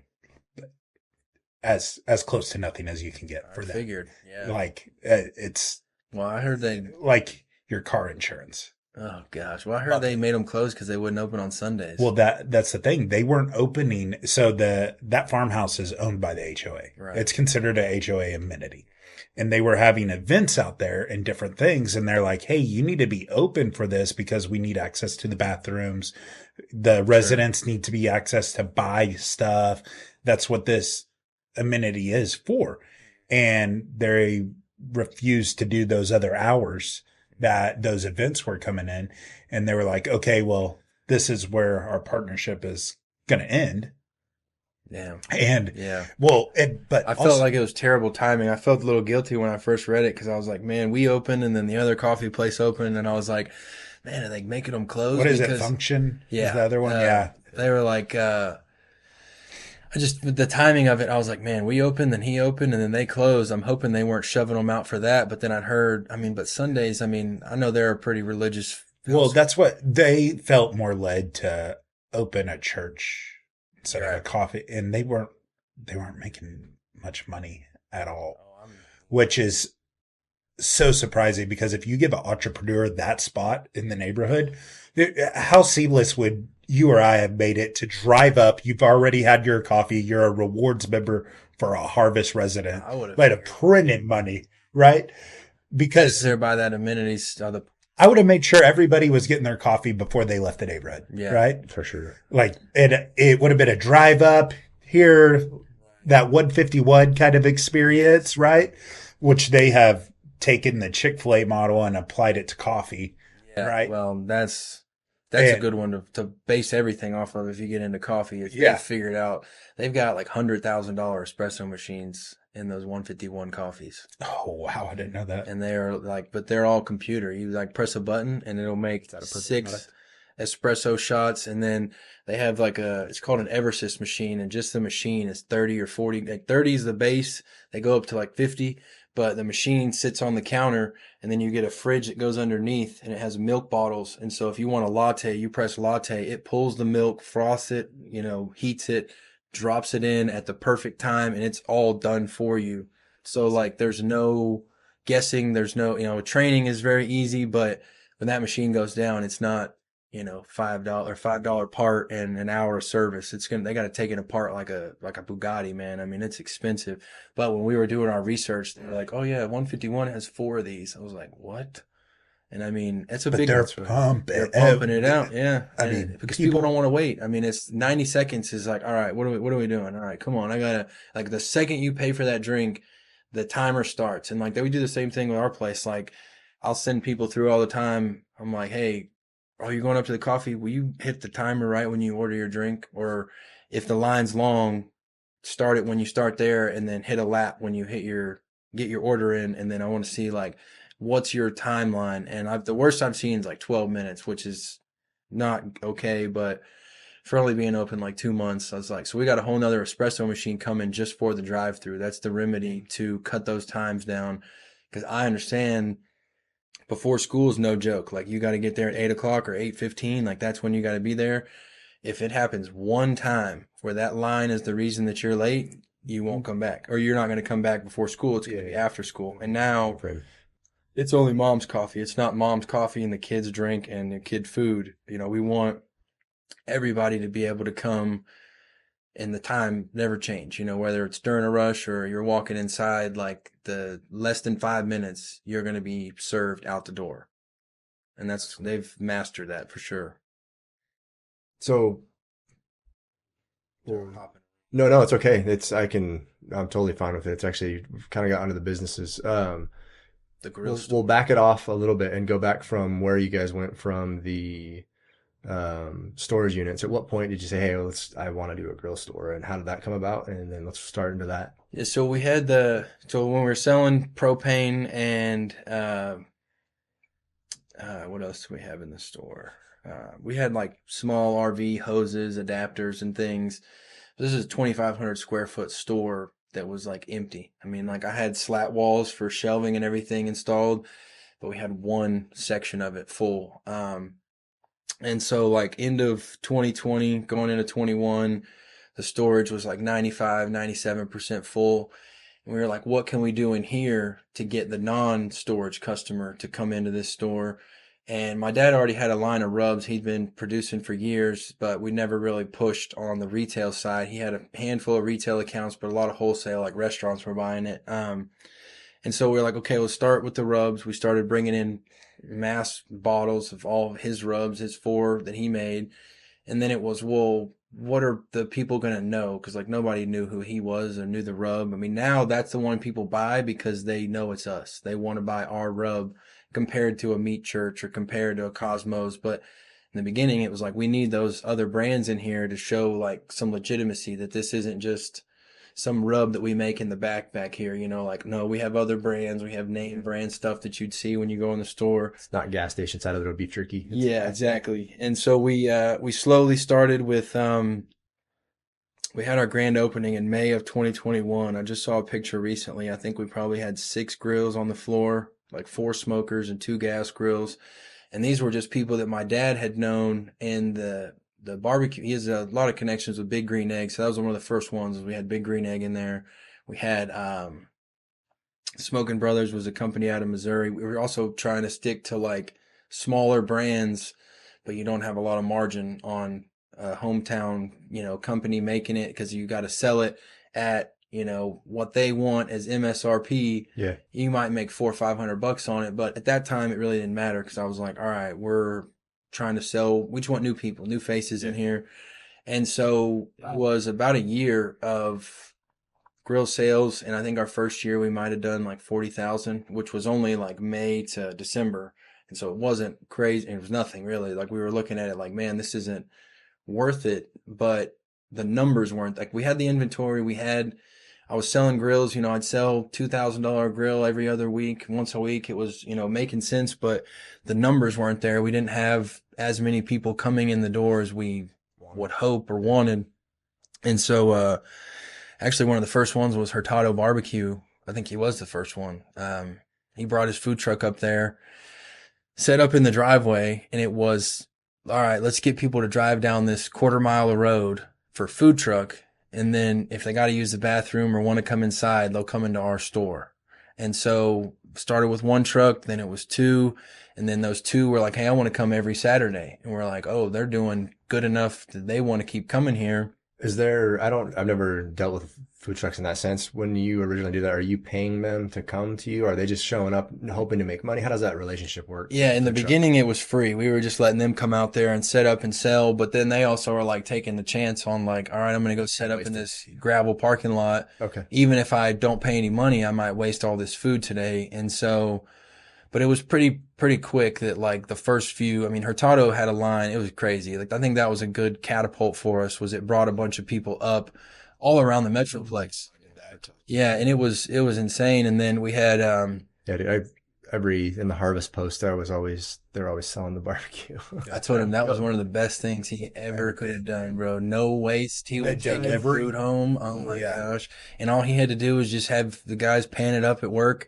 And then he was delivering around the neighborhood, also creating that connection with these people. I ordered so many times. Community. I mean, now you got people in Argyle. Before he had all the other locations, they were driving to Arlington on a regular basis to go support him. And I'm like, that's the difference, you know, as he was going, but it helped his business to sell those trays in the neighborhood for people. Yeah. And people know that. So what he did is there's a Facebook page.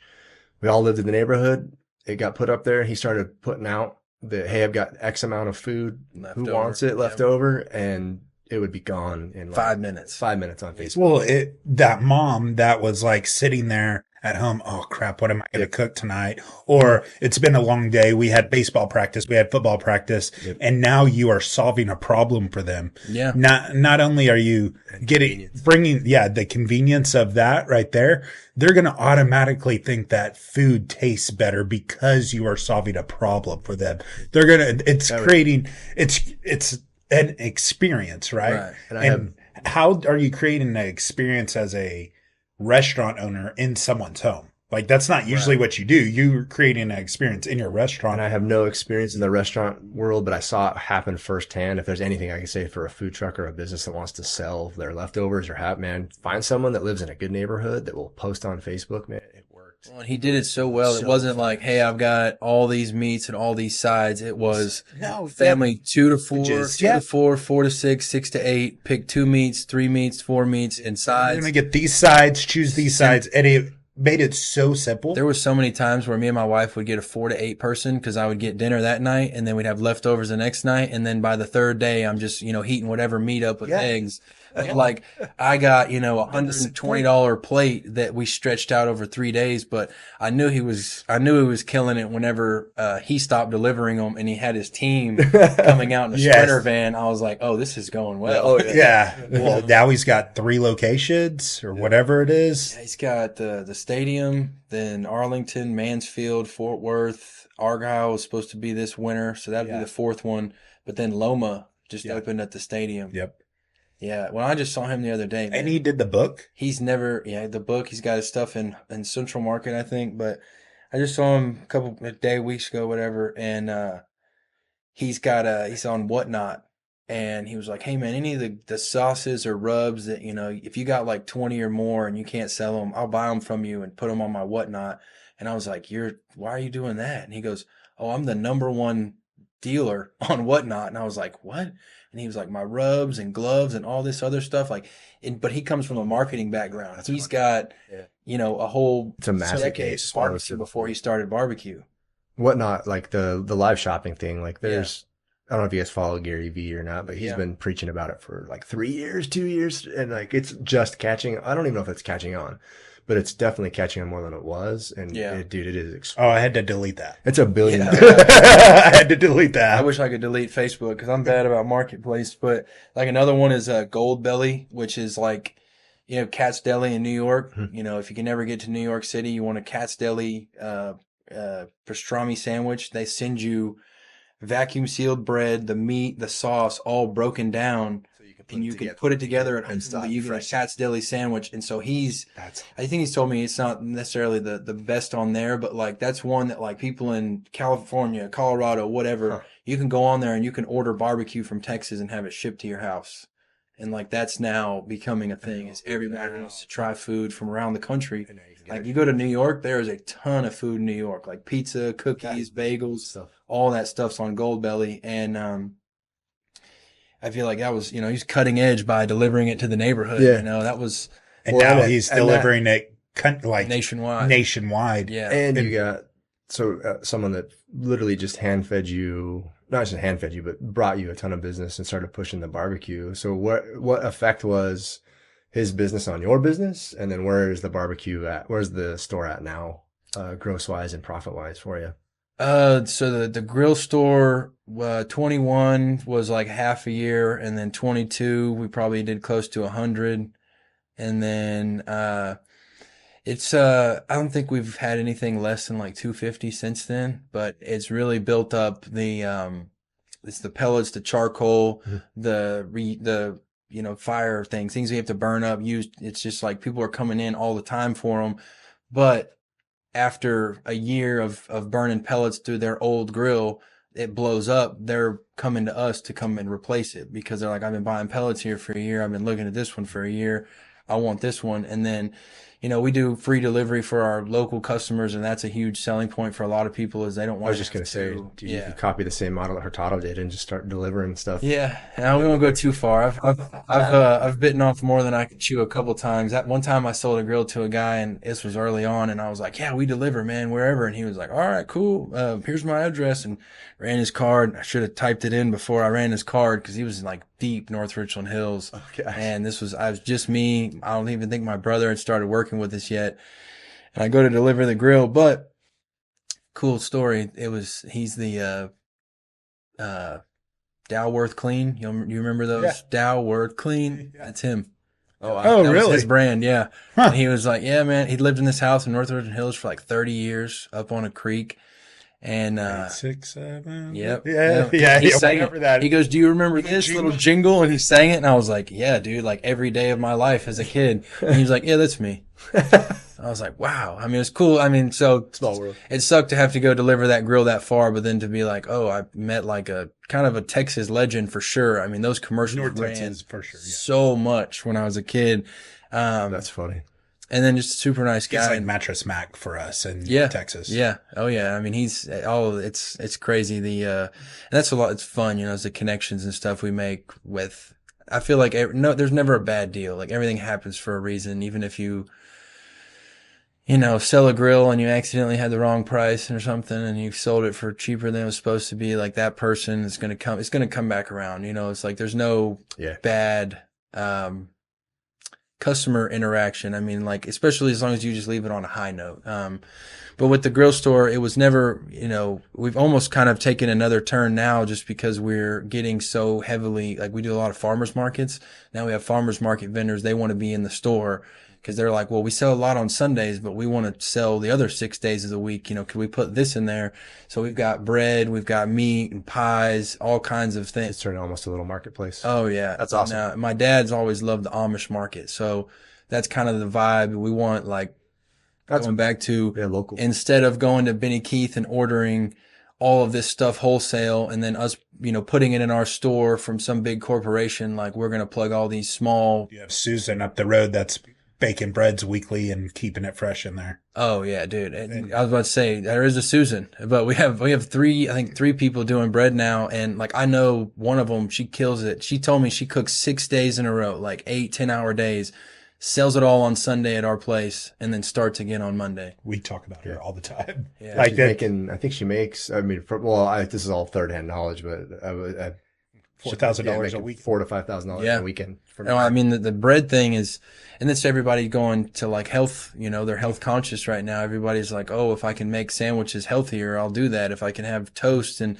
there's so many different variations on sourdough now. It's not all sweet or savory. Like you can do anything. These people are getting crafty with it. Yeah, and aging it differently and doing it different times. Yeah, and that's a whole nother thing. It's like people are getting serious. It goes from that sounds like the store is evolving. At what point do you guys? Well, I guess we kind of covered it a little bit, but how long after the barbecue store did you guys look out and you see the food trucks are working and you're starting to get more traffic? When does the bar come to fruition, and what was that process like? I'm sure that wasn't easy. No, well, and I mean, fortunately they got companies they do all the hard work on that. They're permitting, licensing companies, because first off, you have to see if you're even legally allowed to build a bar. So you can't be within 500 feet of a church or a school, and we're 550 feet from a church. I was gonna say, you literally have a church next to you. Yeah, that's it's door to door. That's how they measure. So I grew up in Utah, right? And so we have the I forget what they call it. There's a nickname for it, and I forget now. But it's when you walk into a restaurant in Utah, the bar can't be visible to underage people, and so you have to build a privacy wall. Yeah. And so if you walk into it, and they're not, I want to say it's only like child height, but you'll have you'll walk into you'll walk into any restaurant in Utah that serves liquor, has a bar, and they've got a wall that's built with like a glass usually on the top that's fogged, so you can't see through it, that blocks the view of the bar from the rest of the patrons, so you can go in and have a non-alcoholic experience in the bar. So we have these weird, and then in Utah as well, if you're going to buy liquor, Mormon loopholes. Yeah, and then you've got to go to a liquor store, a lot like Texas has the same thing. And they're closed on Sundays, and if you want to buy liquor, that you can't buy any hard liquors in the store. The only thing you can buy in the store is anything, and then I think it's 4% is the highest legal limit you can have for alcohol in stores in Utah. And so they've got all these strict laws, and that's in Utah or in Texas. Some of those are the not liquor stores where you can't buy alcohol on Sundays, have to be done by certain time. They changed the Sunday rule, I think. So, did they? I think they just passed something. I think you can buy or maybe not. No, I think you can buy. Maybe it's just something. You can buy beer and wine, but you can. Something just changed though that was crazy. Oh, COVID messed up everything though. Like Yeah. Texas used to use like the rules for to go, but there was no to go. You could not take a cocktail out of the door. They changed all that. They changed all that, and then they were like, "Oh, let's just leave it this way." And so now you can go anywhere. You can get a pitcher or you can get a gallon of margarita with a sealed lid, and since they're giving it to you sealed, the expectation is that you, as a responsible adult, are not going to crack it open in the driveway or in the parking lot and drink it. Because before then, like it used to have, they used to have like the slushy drive-thrus, and they would have to give it to you in a heat-sealed bag. So you'd have a cup that was in a bag that was sealed to where they were covering their liability by giving it to you in a sealed bag, but that people just rip the bag open and start drinking in the car. You know what I mean? Like that's what they're doing. Yeah, no, the liquor side, I mean, like I said, I had no bar knowledge, no experience. I mean, the only reason we did it was because we figured like people kept hanging out here. I was like, we need to have some bathrooms. We need to try to pursue entertainment. Is that TVs? Is that a stage? You know, and we started out just really small. I mean, the original building was like 250,000, and then the contents was maybe 100. And I've just added to that every week, every month. We're seeing where, you know, what's slowing us down, switching equipment, making things better. But we literally just bootstrapped it from day one. I mean, the day that we opened was April 19th, 2024. And our computers and the Coca-Cola machine were hooked up like an hour before we opened the doors. I mean, we didn't even know how to use the computer. The first couple sales were us checking it with our own cards. Like, all right, try this. All right, try that one. And then soda machine, you know, we had to like bleed out all the lines. And I mean, we were trying to figure day it out. one was figuring it out. And I remember, I think it was insurance, maybe the insurance. I had to do a projection for the first year. And I was like, maybe 200,000. We did that in the first like 3 months, 4 months. Wow. And I was like, okay, this is going to be something. But we had so many issues that we were like constantly just like Band-Aid. And then it got to a point like I put in 10 fans, horizontal, 5-foot wide fans on each side. And I'm like, oh, this will help. And you don't think about, like, you have to have a fixed down rod on a fan that's outside, because if the wind comes, that fan's going to move. And so like the first big windy storm we had with all the fans on, half of them, the motors broke because they went up and caught the string lights and then just got stuck and burned them up, broke our string lights and everything. Oh man. So instead of like, oh, okay, let's fix all the fans, I'm like, let's fix these 3. And so if we replace those 3, fix the string lights, another big storm comes through. Oh, 4 fans this time. And so finally I was like, all right, rip all those fans out. And we stuck oscillating fans in the corner. So now we dropped 10 fans in that were fixed and they weren't going to move or do anything. But it was like July and August was so hot. We had to have some kind of mister. And so I had to run a misting system. That was like 10 grand just to add the misters on there. Well, you don't think about water makes things more susceptible to dust, and the whole thing is gravel out there. And so now everything's that's getting covered in mist is getting caked on with dust.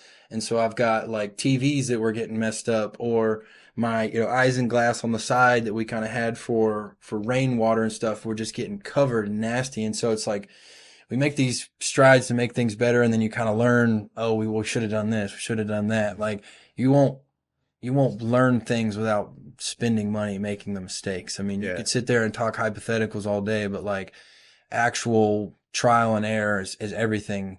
From everything that I've actually learned something from is, oh, that's not going to work, you know, or and this isn't going to work. Unfortunately, it's probably the best way to learn is trial and error. Even though it's like I would love to already know it and not make that mistake, but sometimes you do it yourself. Like it's just, as much as it stings, it's like, okay, I learned. Like, right. I'm going to.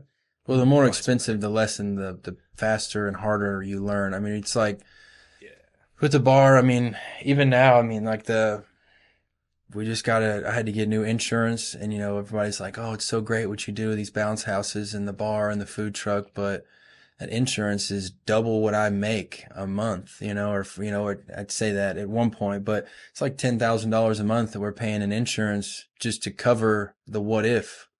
And all that stuff you put out there. Yeah, I could take it all away tomorrow and the insurance would be a third of that, but then we lose the identity of the place. Like it's not going to be nearly as the draw. And I think that's a big thing. I mean, and I think there's two sides to it. We have some people that don't like that we've got kids stuff where a bar is.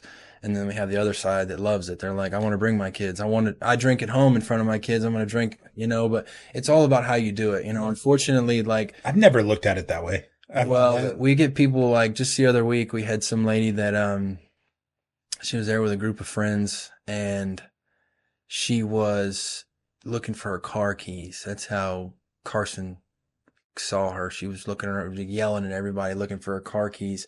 And he was like, "Can I help you? You have anything?" And she goes, "I just need to get my damn car keys and get out of here."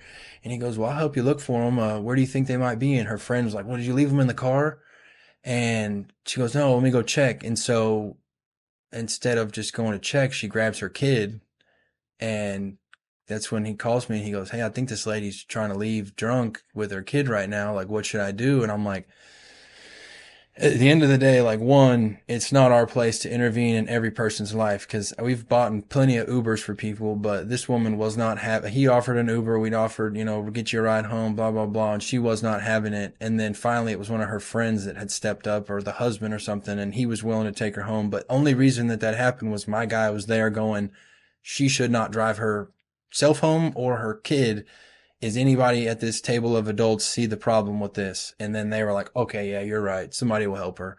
But how can, us as a business, like we can't stop that. Someone goes to Chili's and gets drunk with their kid. Yeah. Is the waiter at Chili's going to say something? It may like percentage wise, probably a 30% chance just because if they say something and now is this customer going to blow up? Is this going to come back on them? Are they going to get in trouble for over serving or whatever? And that's a hard part with liquor and beer in general too, is like, you don't know when someone's had 2 or 3 before they show up or if they're sneaking something in. Just the other day, this construction guy, I mean, he might've been 22, 23. He's a young kid and he had a Dos Equis that he was drinking on the table or something with a lime.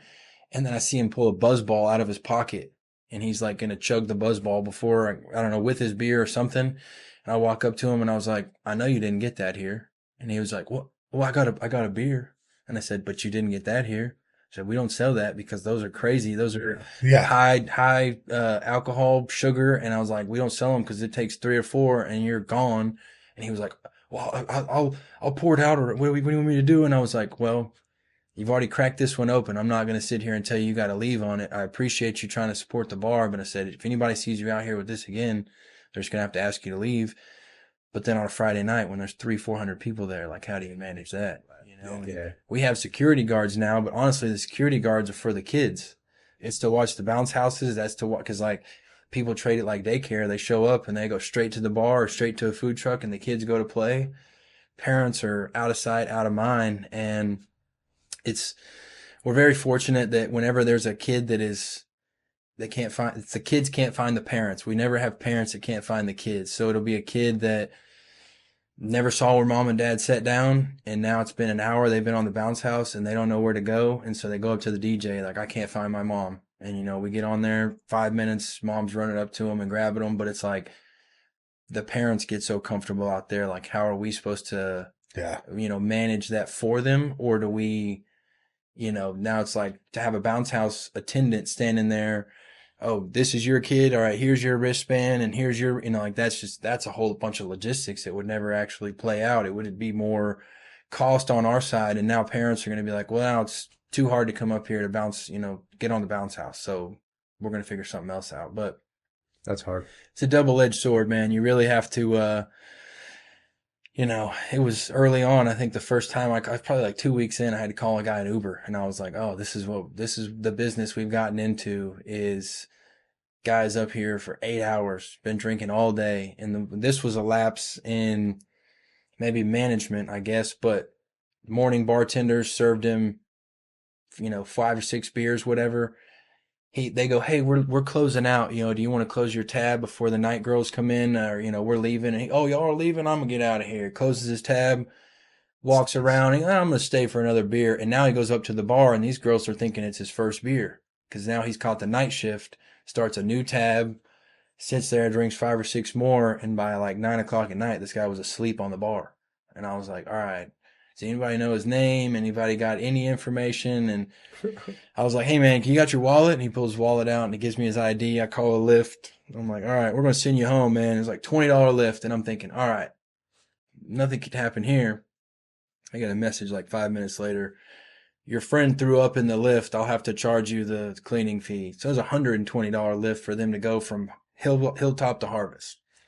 Oh. And I was like, damn, I can't call a lift every time if this is the shit that's going to happen. You know, I mean, there's only so much you can do that's not going to just cost an arm and a leg. So I had an idea. I like the idea. Maybe down the road, we'll do a shuttle bus. Yeah. We'll call it the Hilltop Hopping Bus or something and set it up, go to the farmhouse. What are those bikes where they drink on the bike? Yeah.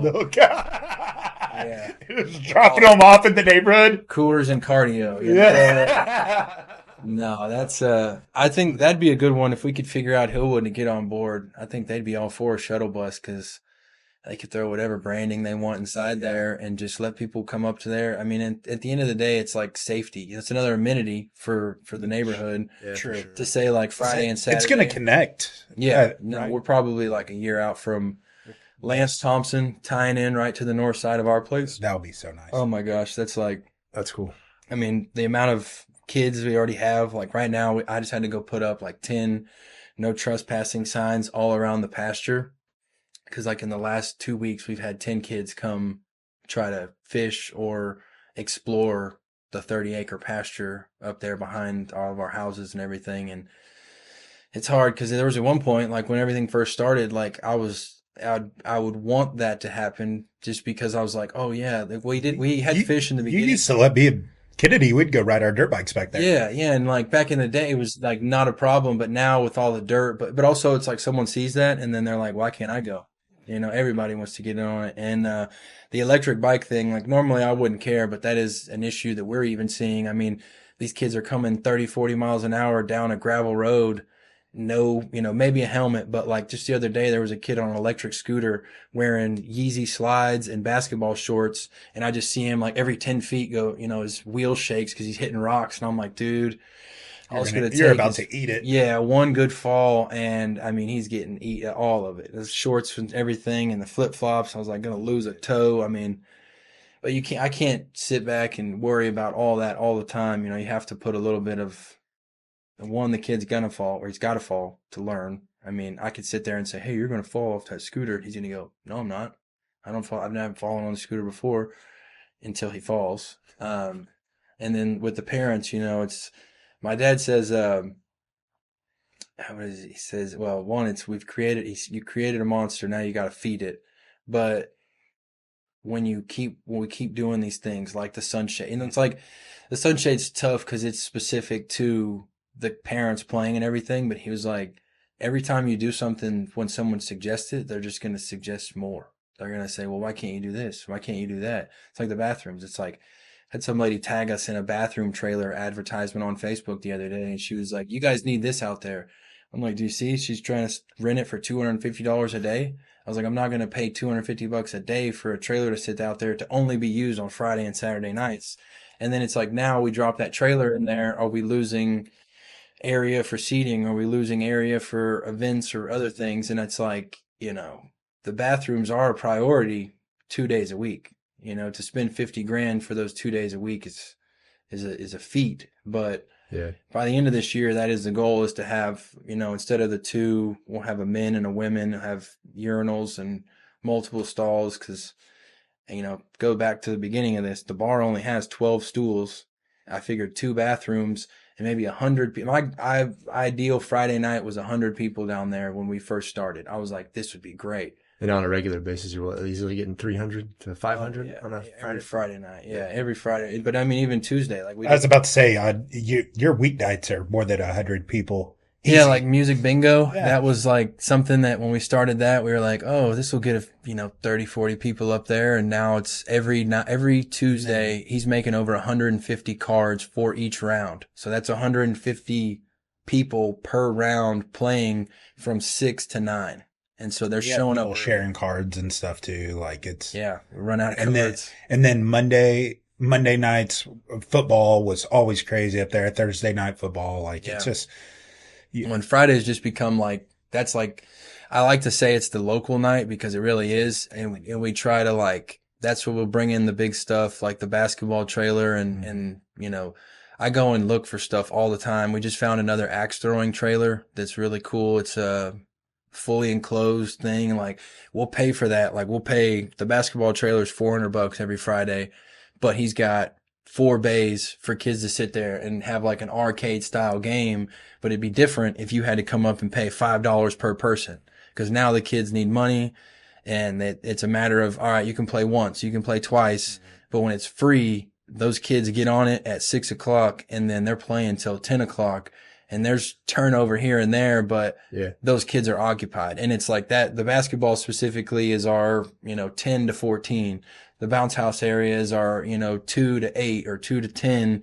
And then, we try to make it to where, we keep the face painting for all the kids. We want to have the girls and the boys be able to have something they can do all the time and feel, so smart, feel validated or whatever. It's so like many, if you and like we get people that complain about the kid stuff. They're like, wow, you got all this kid stuff up here. I mean, I've had banditos up there at the bar drinking before, and I'm like, this is why we keep the kid stuff around here. I don't need this place to turn into a biker bar. Yeah. And no shade to those guys, but that turns off everyone. Well, yeah, and that your customer base is the neighborhood, the community. Yeah. Right. And that's what you're keeping it.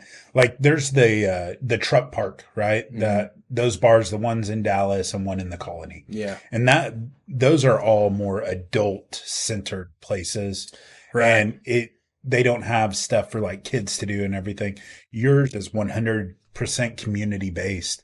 And that's why you're going to stay successful a lot longer, because that is what, when we talk earlier about recession proof, that's what makes you recession proof. Yeah.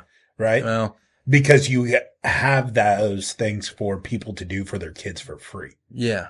Right. So they can spend the money at the bar and at the food. And that's really like, and at the food. And they still have, it's not like taking them to a Dave and Buster's where they're having to pay for games or like a main event plus the foods and drink. Yeah. They're going up there. They're spending all the money with the foods and drink because they have stuff for their kids to do. Right.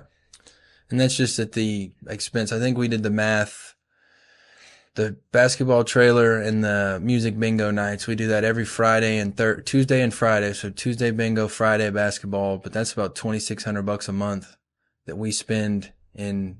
Your ROI on that is way putting things in. I mean, but it's a hard one to judge. Like you can't, like even, so the reason we switched to the style of music bingo we have now is because you could just come get cards and you would just walk up to the DJ and get a free card and people would play. But then it was like now the DJ was having to print more cards. So we had to spend more money with him. When he goes, well, you just need to make it to where people have to buy a drink. And that could be a water. That could be a Coke. It doesn't have to be a $5 beer. It could be a $2 drink. And then you go to the bar and you get a card for every drink. So there's only 3 rounds. You only have to get 3 drinks to get a card for each round. And that's easy. You drink a drink for each round and you're fine. Yeah. But then it's the other side. There's people that come and they drink 4 beers per round, and they want all those extra cards for all those extras. And then they invite their friends and like, hey, y'all come up here. I have all the cards to play. And now those people might not buy drinks when they show up, but they're going to go buy food, or they're going to need something to get, to get by for 2-3 hours. They're going to get a water, they'll get a beer, whatever. But it's never, cause it's just the area, that's a big part of whatever business model or business you get into, especially with a brick and mortar. Like you have to do censuses, you have to understand median incomes, you have to understand the work-life balance, like what is your, like we have a lot of stay-at-home moms in our area, but they're not stay-at-home moms. They're doing some other kind of online business, or they are baking things to sell at the markets. Like, and that's not maybe for money, that's for their own time. The kids go to school and they're bored, they want something to do, they start crafting, they do, that was, like the cookie lady in Harvest. That's literally why she started. She was like, I was bored at home, started making cookies, had extra, started selling them. Now she's got a huge business selling cookies. And she does drops where she'll drop like a specialty cookie, and within 30 minutes, they're all gone from her front porch. I mean, she had to put a commercial oven in her kitchen just to be able to keep up. So $1,500 worth of cookies 30 minutes. With all that. Yeah. And I mean, it all started just out of a hobby. So North Lake is about 220 though. That's per household is the average. And so, you know, you go over to South Lake, it's like 600. And so that's total polar opposites when it comes to habits. You know, a family bringing in 600 a year, they're not necessarily thinking, you know, they probably base more around vacations or XYZ, but they're not worried about dinner throughout the week. They're not worried about Chick-fil-A 5 times a week. You go over to our side of town and it is maybe a little more budget friendly. You have to think they can't go out 3 meals a day. They can't go out 5 days a week. They can't take the kids to go do all these expensive things. And so like we go to the food trucks and we're like, hey, like you got to drop your prices or you need to reconsider how you do this. And that's not them just lowering their prices and losing money. That's them maybe dropping the bowl size or making the sandwich a little smaller or making it bigger and making the price more fair, because all that stuff goes hand in hand. And like, there's some trucks out there that have figured out, you know, I'll sell a 10 nugget chicken plate. If for a family has 2 kids, they'll split this 6 and 4 and they get to have the fries. And now that family's getting a meal for one, they split between their 2 kids and the cost is so much less, you know, instead of going to Chick-fil-A or whoever and getting 2 different chicken nugget meals with 2 drinks and 2 fries. These 2 kids can split this one. Or, you know, your mom and dad, my parents specifically, they split meals down there all the time. They'll go get a big burger or they'll get a couple pieces of pizza, like then, and having the option to be able to get the kids this, mom wants this and dad wants that, like that takes a lot of the guessing out of the equation at the end of the night. What do y'all want for dinner? Well, we can go to the truck park and there's literally everything. Yep. You know, I mean, there's nothing up there that's, you know, besides like bagels and curry, you know, like we've got literally everything. We've got the Asian food and barbecue and tacos and burgers and pizza and Mexican food. Everything is up there. And if it's not on the menu, that's one thing, is people start figuring out how to go. I think it's crazy. People go get like rice from this guy and take it over and have him cook it in the barbecue trailer with this food.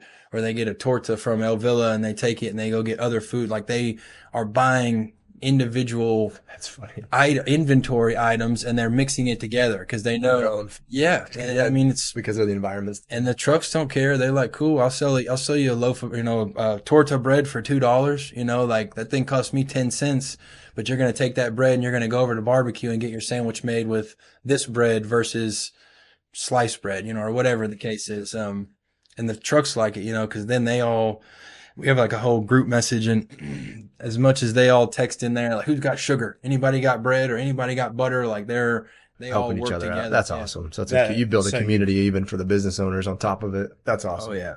Well, we could keep talking for hours. Like you got so much to go in. We've been going for a while, but I want to cover 2 questions really to kind of wrap it up. One of which is my curiosity, which is you have 7 businesses, and I don't know if you're like me or Taylor, but we start to do something and like I throw myself into it trying to figure it out. Mm-hmm. Get obsessed. Like how do you manage that with, now you have coffee, you've got because I'm sure there is a learning curve. So, and you've got to run, okay, if I'm going to buy a barbecue, why am I going to buy this barbecue? What's this? And also you're a subject matter expert on barbecues. Right. And now you've got to be a subject matter expert on a bar. And then you've got to be a subject matter expert on a coffee house. And you have to jump down these rabbit holes and you're finding all this stuff. Like, how are you managing that? Do you have a team around you that's helping you, or what are you doing to help with that? That's been the biggest thing is, I mean, it's like when we first started this thing, it was literally me and my mom in that office. And then I let her out to pasture. Basically, I said, look, you can go enjoy retiring and stuff. And then all it was at that point was storage. So I was trying to learn what to expect with the customers. What do we need? You know, antifreeze during the cold months, blah, blah, blah. But then hiring the first person I guess we hired was my brother, and he had no experience in any of what we were already doing. And so he's good at pictures. And that was one thing that we didn't have at the time, was quality pictures. I was like, I need you to be the photo guy through and through. I don't want to know anything. I don't want to know how it works. I don't want to know how the videos are put together. I'll be in the video. Just do it. And I was like, if you need ideas, I'll send you as much what I'm thinking of all the time, but you need to cultivate it. I was like, I can't be the one that thinks of the idea, shoots a video, edits a video, puts a video out, because then it's, what are you doing? You know, I'm like, that's, if you're going to be in this room, I need you working towards this one shared goal. And, so bringing him in, and then, like when we hired Carson in the store, he was our first non-family hire. And that was because the food truck park was getting so busy that I wasn't even there most of the days during the week. I was always down there trying to move a truck in, move a truck out, planning whatever it was, events. And so putting Carson in there, and I learned the hard way was we hired someone and I just said, okay, you work here now. You figure out what you got to do. And no training, he didn't even know what he was supposed to do besides, hey, welcome in. What can I help you with? And so staying as hands-on as possible early on was one thing I learned. And so when we started the bar, we hired Maddie as our bar manager. My wife was with her every month for 6 or 8 months. She was pregnant when we opened the bar, so she knew she was going to time out and be like, I can't help anymore. And so we put it all on her to understand, ordering, inventorying, the pricing, understanding like holiday schedules, school schedules. Like there's so many things that go into a business that has, one is community driven, but like you would think first week of summer, school's out. Oh, it's great. Should be good for business. Like, no, everybody travels that first week, every time, every summer. We've learned don't put a bunch into that first week of summer. Wait till the second and third week. But we hired, Monica was our, my first, I'd say corporate hire. She worked at AT&T and she had, really good with spreadsheets, which I was terrible with, but this like the logistical understanding, like she would go and break down, like if we ordered 5 grills on a pallet, she would take the shipping and she'd take everything into it and understand like this was our actual true cost. This is what we need to sell it for. Because in the beginning, I was just happy to close the deal. We'd lose. Shipping was a number one out of the gate. Was we'd order a bunch of grills in and I'd have $1,000 in shipping, but I wouldn't include that in our price because I'm like, well, now our grills are more expensive than online. I can't do that. And she's like, no, you can do that. You need to do that. So we sell less grills, but we make more money, more actual profit.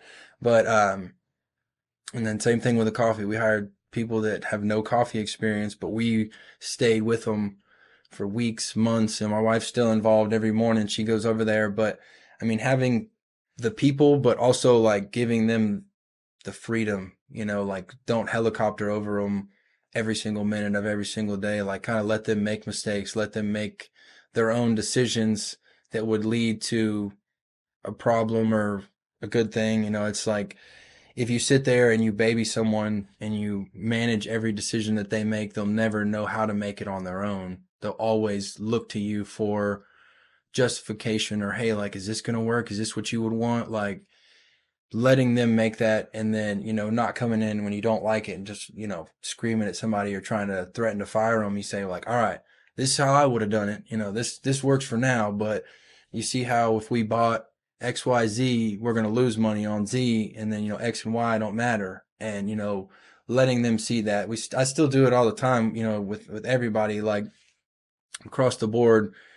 I'm not involved, but like I see how the back end it plays out, and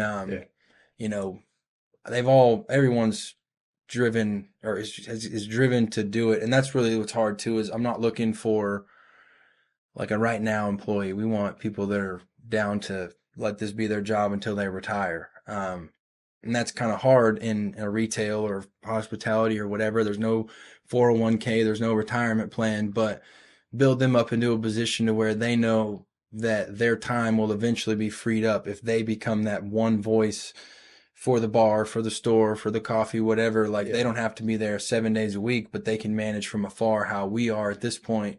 And then, I'm locked in for 20 years. I know that I'm not going anywhere and we're going to be involved in it. But, I want everyone. That's like even the videos when we shoot content, I let everyone do it. I don't want to be the only person in the videos because then everyone wants to come to me for questions or concerns. If you see Maddie in the bar videos and then you come to the bar and you're like, oh, that's Matt. Oh, that's her in the video. I'm going to go talk to her, Right.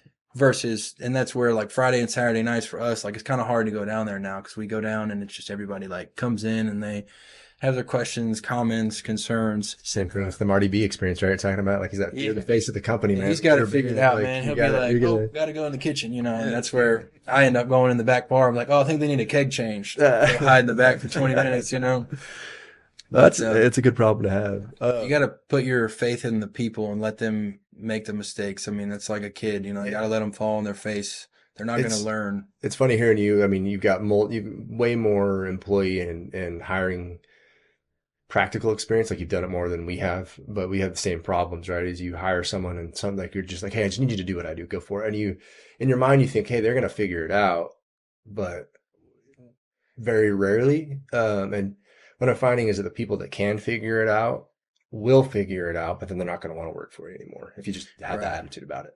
Well, but it's also people, I mean, we have NDAs for all of the stuff that we do as far as like recipes and like ordering and how it all works on the inside, just because, I mean, there are people that will come and work for you just to learn it, just to go and do it on their own.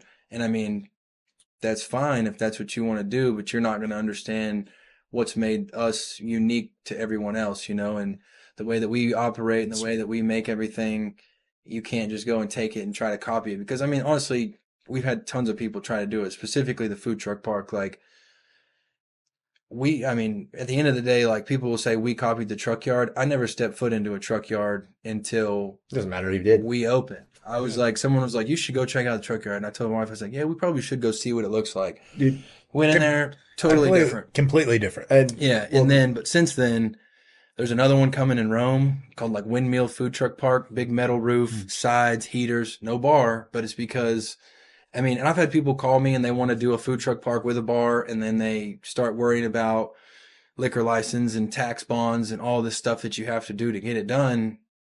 But I mean, they don't want to take that risk or that chance, I guess, to figure it out. I mean, I didn't expect anything. Like, I didn't expect the turnout, but I didn't think that, I mean, I didn't know. I knew it wouldn't fail. I was like, I know that people will come up here and at least like keep us even. If I had 2 bartenders, they were the only 2 that worked in here, and it was just graveyard shift all the time. Like, they'd make enough money to pay for the liquor. Cause I mean, you're not, bartenders are tips only. I was like, okay, I won't have any payroll tied up in it.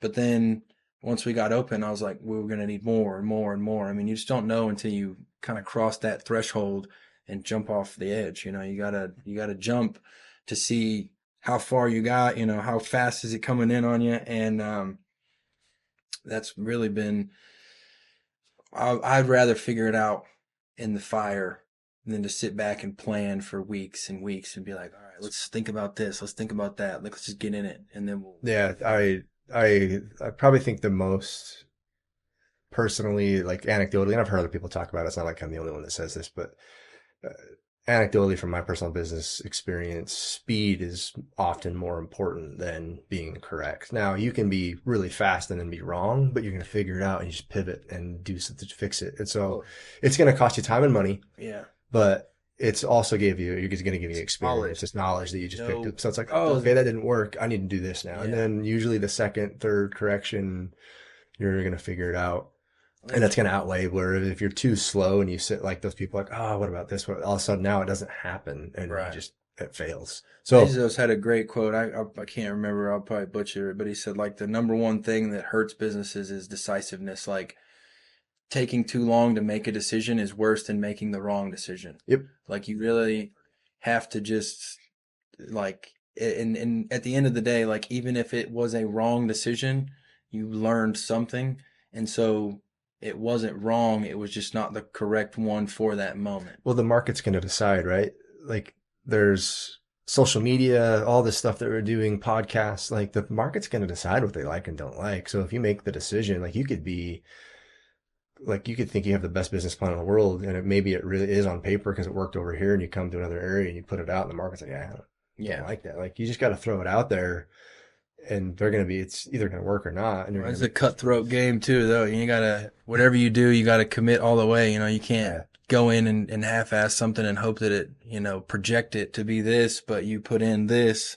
I mean, that's where as long as we're fed and lights stay on, I'm putting everything back into what we're doing every month, every year. With what it'll be like, in my opinion, with what I see the growth in the area, and I am not a business expert, but that's easily $100 million business in 10 years, 20 years time, even like especially easy, like what the venue that you're bringing in. like easily. We didn't even get into the golf course. Yeah, like that's easily just with what it is and grows into. I mean, it's Yeah. no question. And then to sell it, you could sell it in a heartbeat, man. Like you could sell it right now for a ton in a heartbeat. But so I turn them away all the time. yeah, Yeah. one last question. Good for you. We do a segment. We call it 15 minutes to win. And I kind of want to change it this week because we've had a couple interesting people point out if you had 15 minutes to live instead of win. Yeah. Oh, I like that.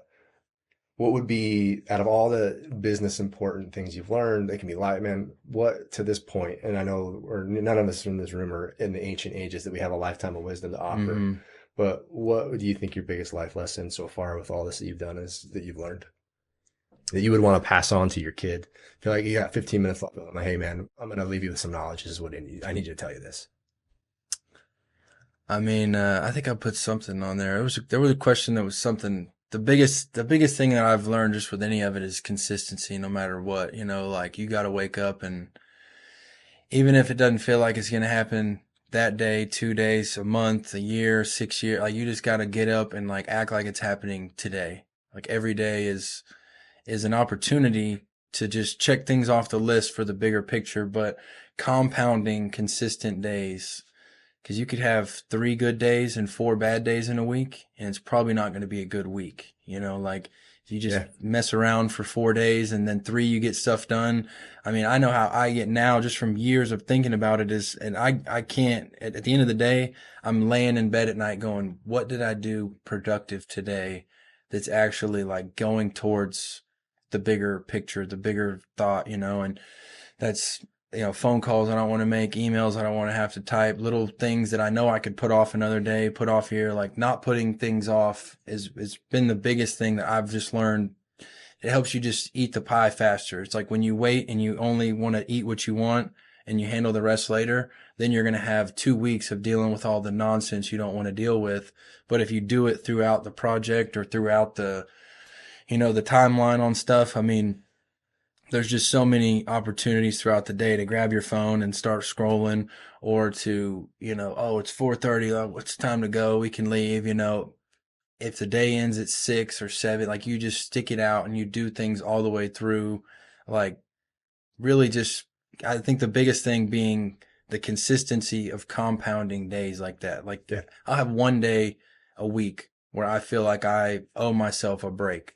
And a break being cleaning the house and taking care of the kids, not kicking my feet up and doing anything. And that's when I was doing that questionnaire, like it was like what hobbies and stuff. I don't have a single thing that I can think of that I do that doesn't directly correlate affect my business. It's in the business. Like even when I'm sitting scrolling, it's not like funny videos and stuff. Like the things that are catching me are other business owners speaking, different TED Talks.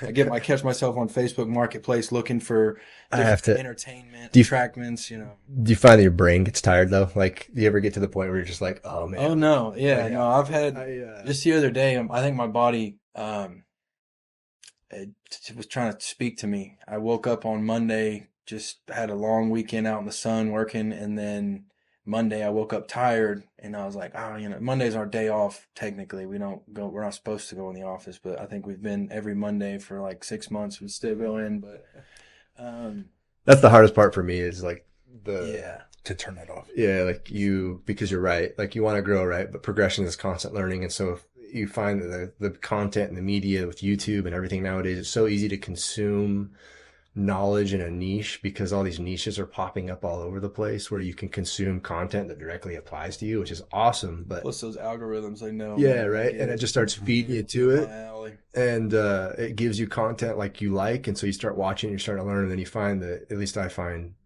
my brain just never has an opportunity to turn off. And so I have to honestly, it's like, sometimes I'm just like, I get to the point and I'm like, man, I am exhausted. I just need to not, like, I got to pull out electronics. All that does it for me is old movies, man. Like, I can throw on The Godfather or like The Bourne Ultimatums, just some old, like Silverado for me, man. You know, anything like pre-2010 is still a good movie in my eyes. But like, those are things that, you know, Tombstone, I watch Tombstone probably 4 times a year just because something about that storyline is so grabs me. Such a good I'm movie. just focused. Unforgiven. Can't pick up the phone or anything, but you can't let your body be the one to throw up the red flag and shut you down. Yeah. Because you just go days in, days out, and like especially since we've had kids, like it's hard, like with the gym and trying to eat right and stay. Like that's been my biggest thing. Is like I'm not eating throughout the day because I'm not even thinking about it. I don't want to eat. I don't want to stop at noon and have a lunch. Like I don't have lunch. I eat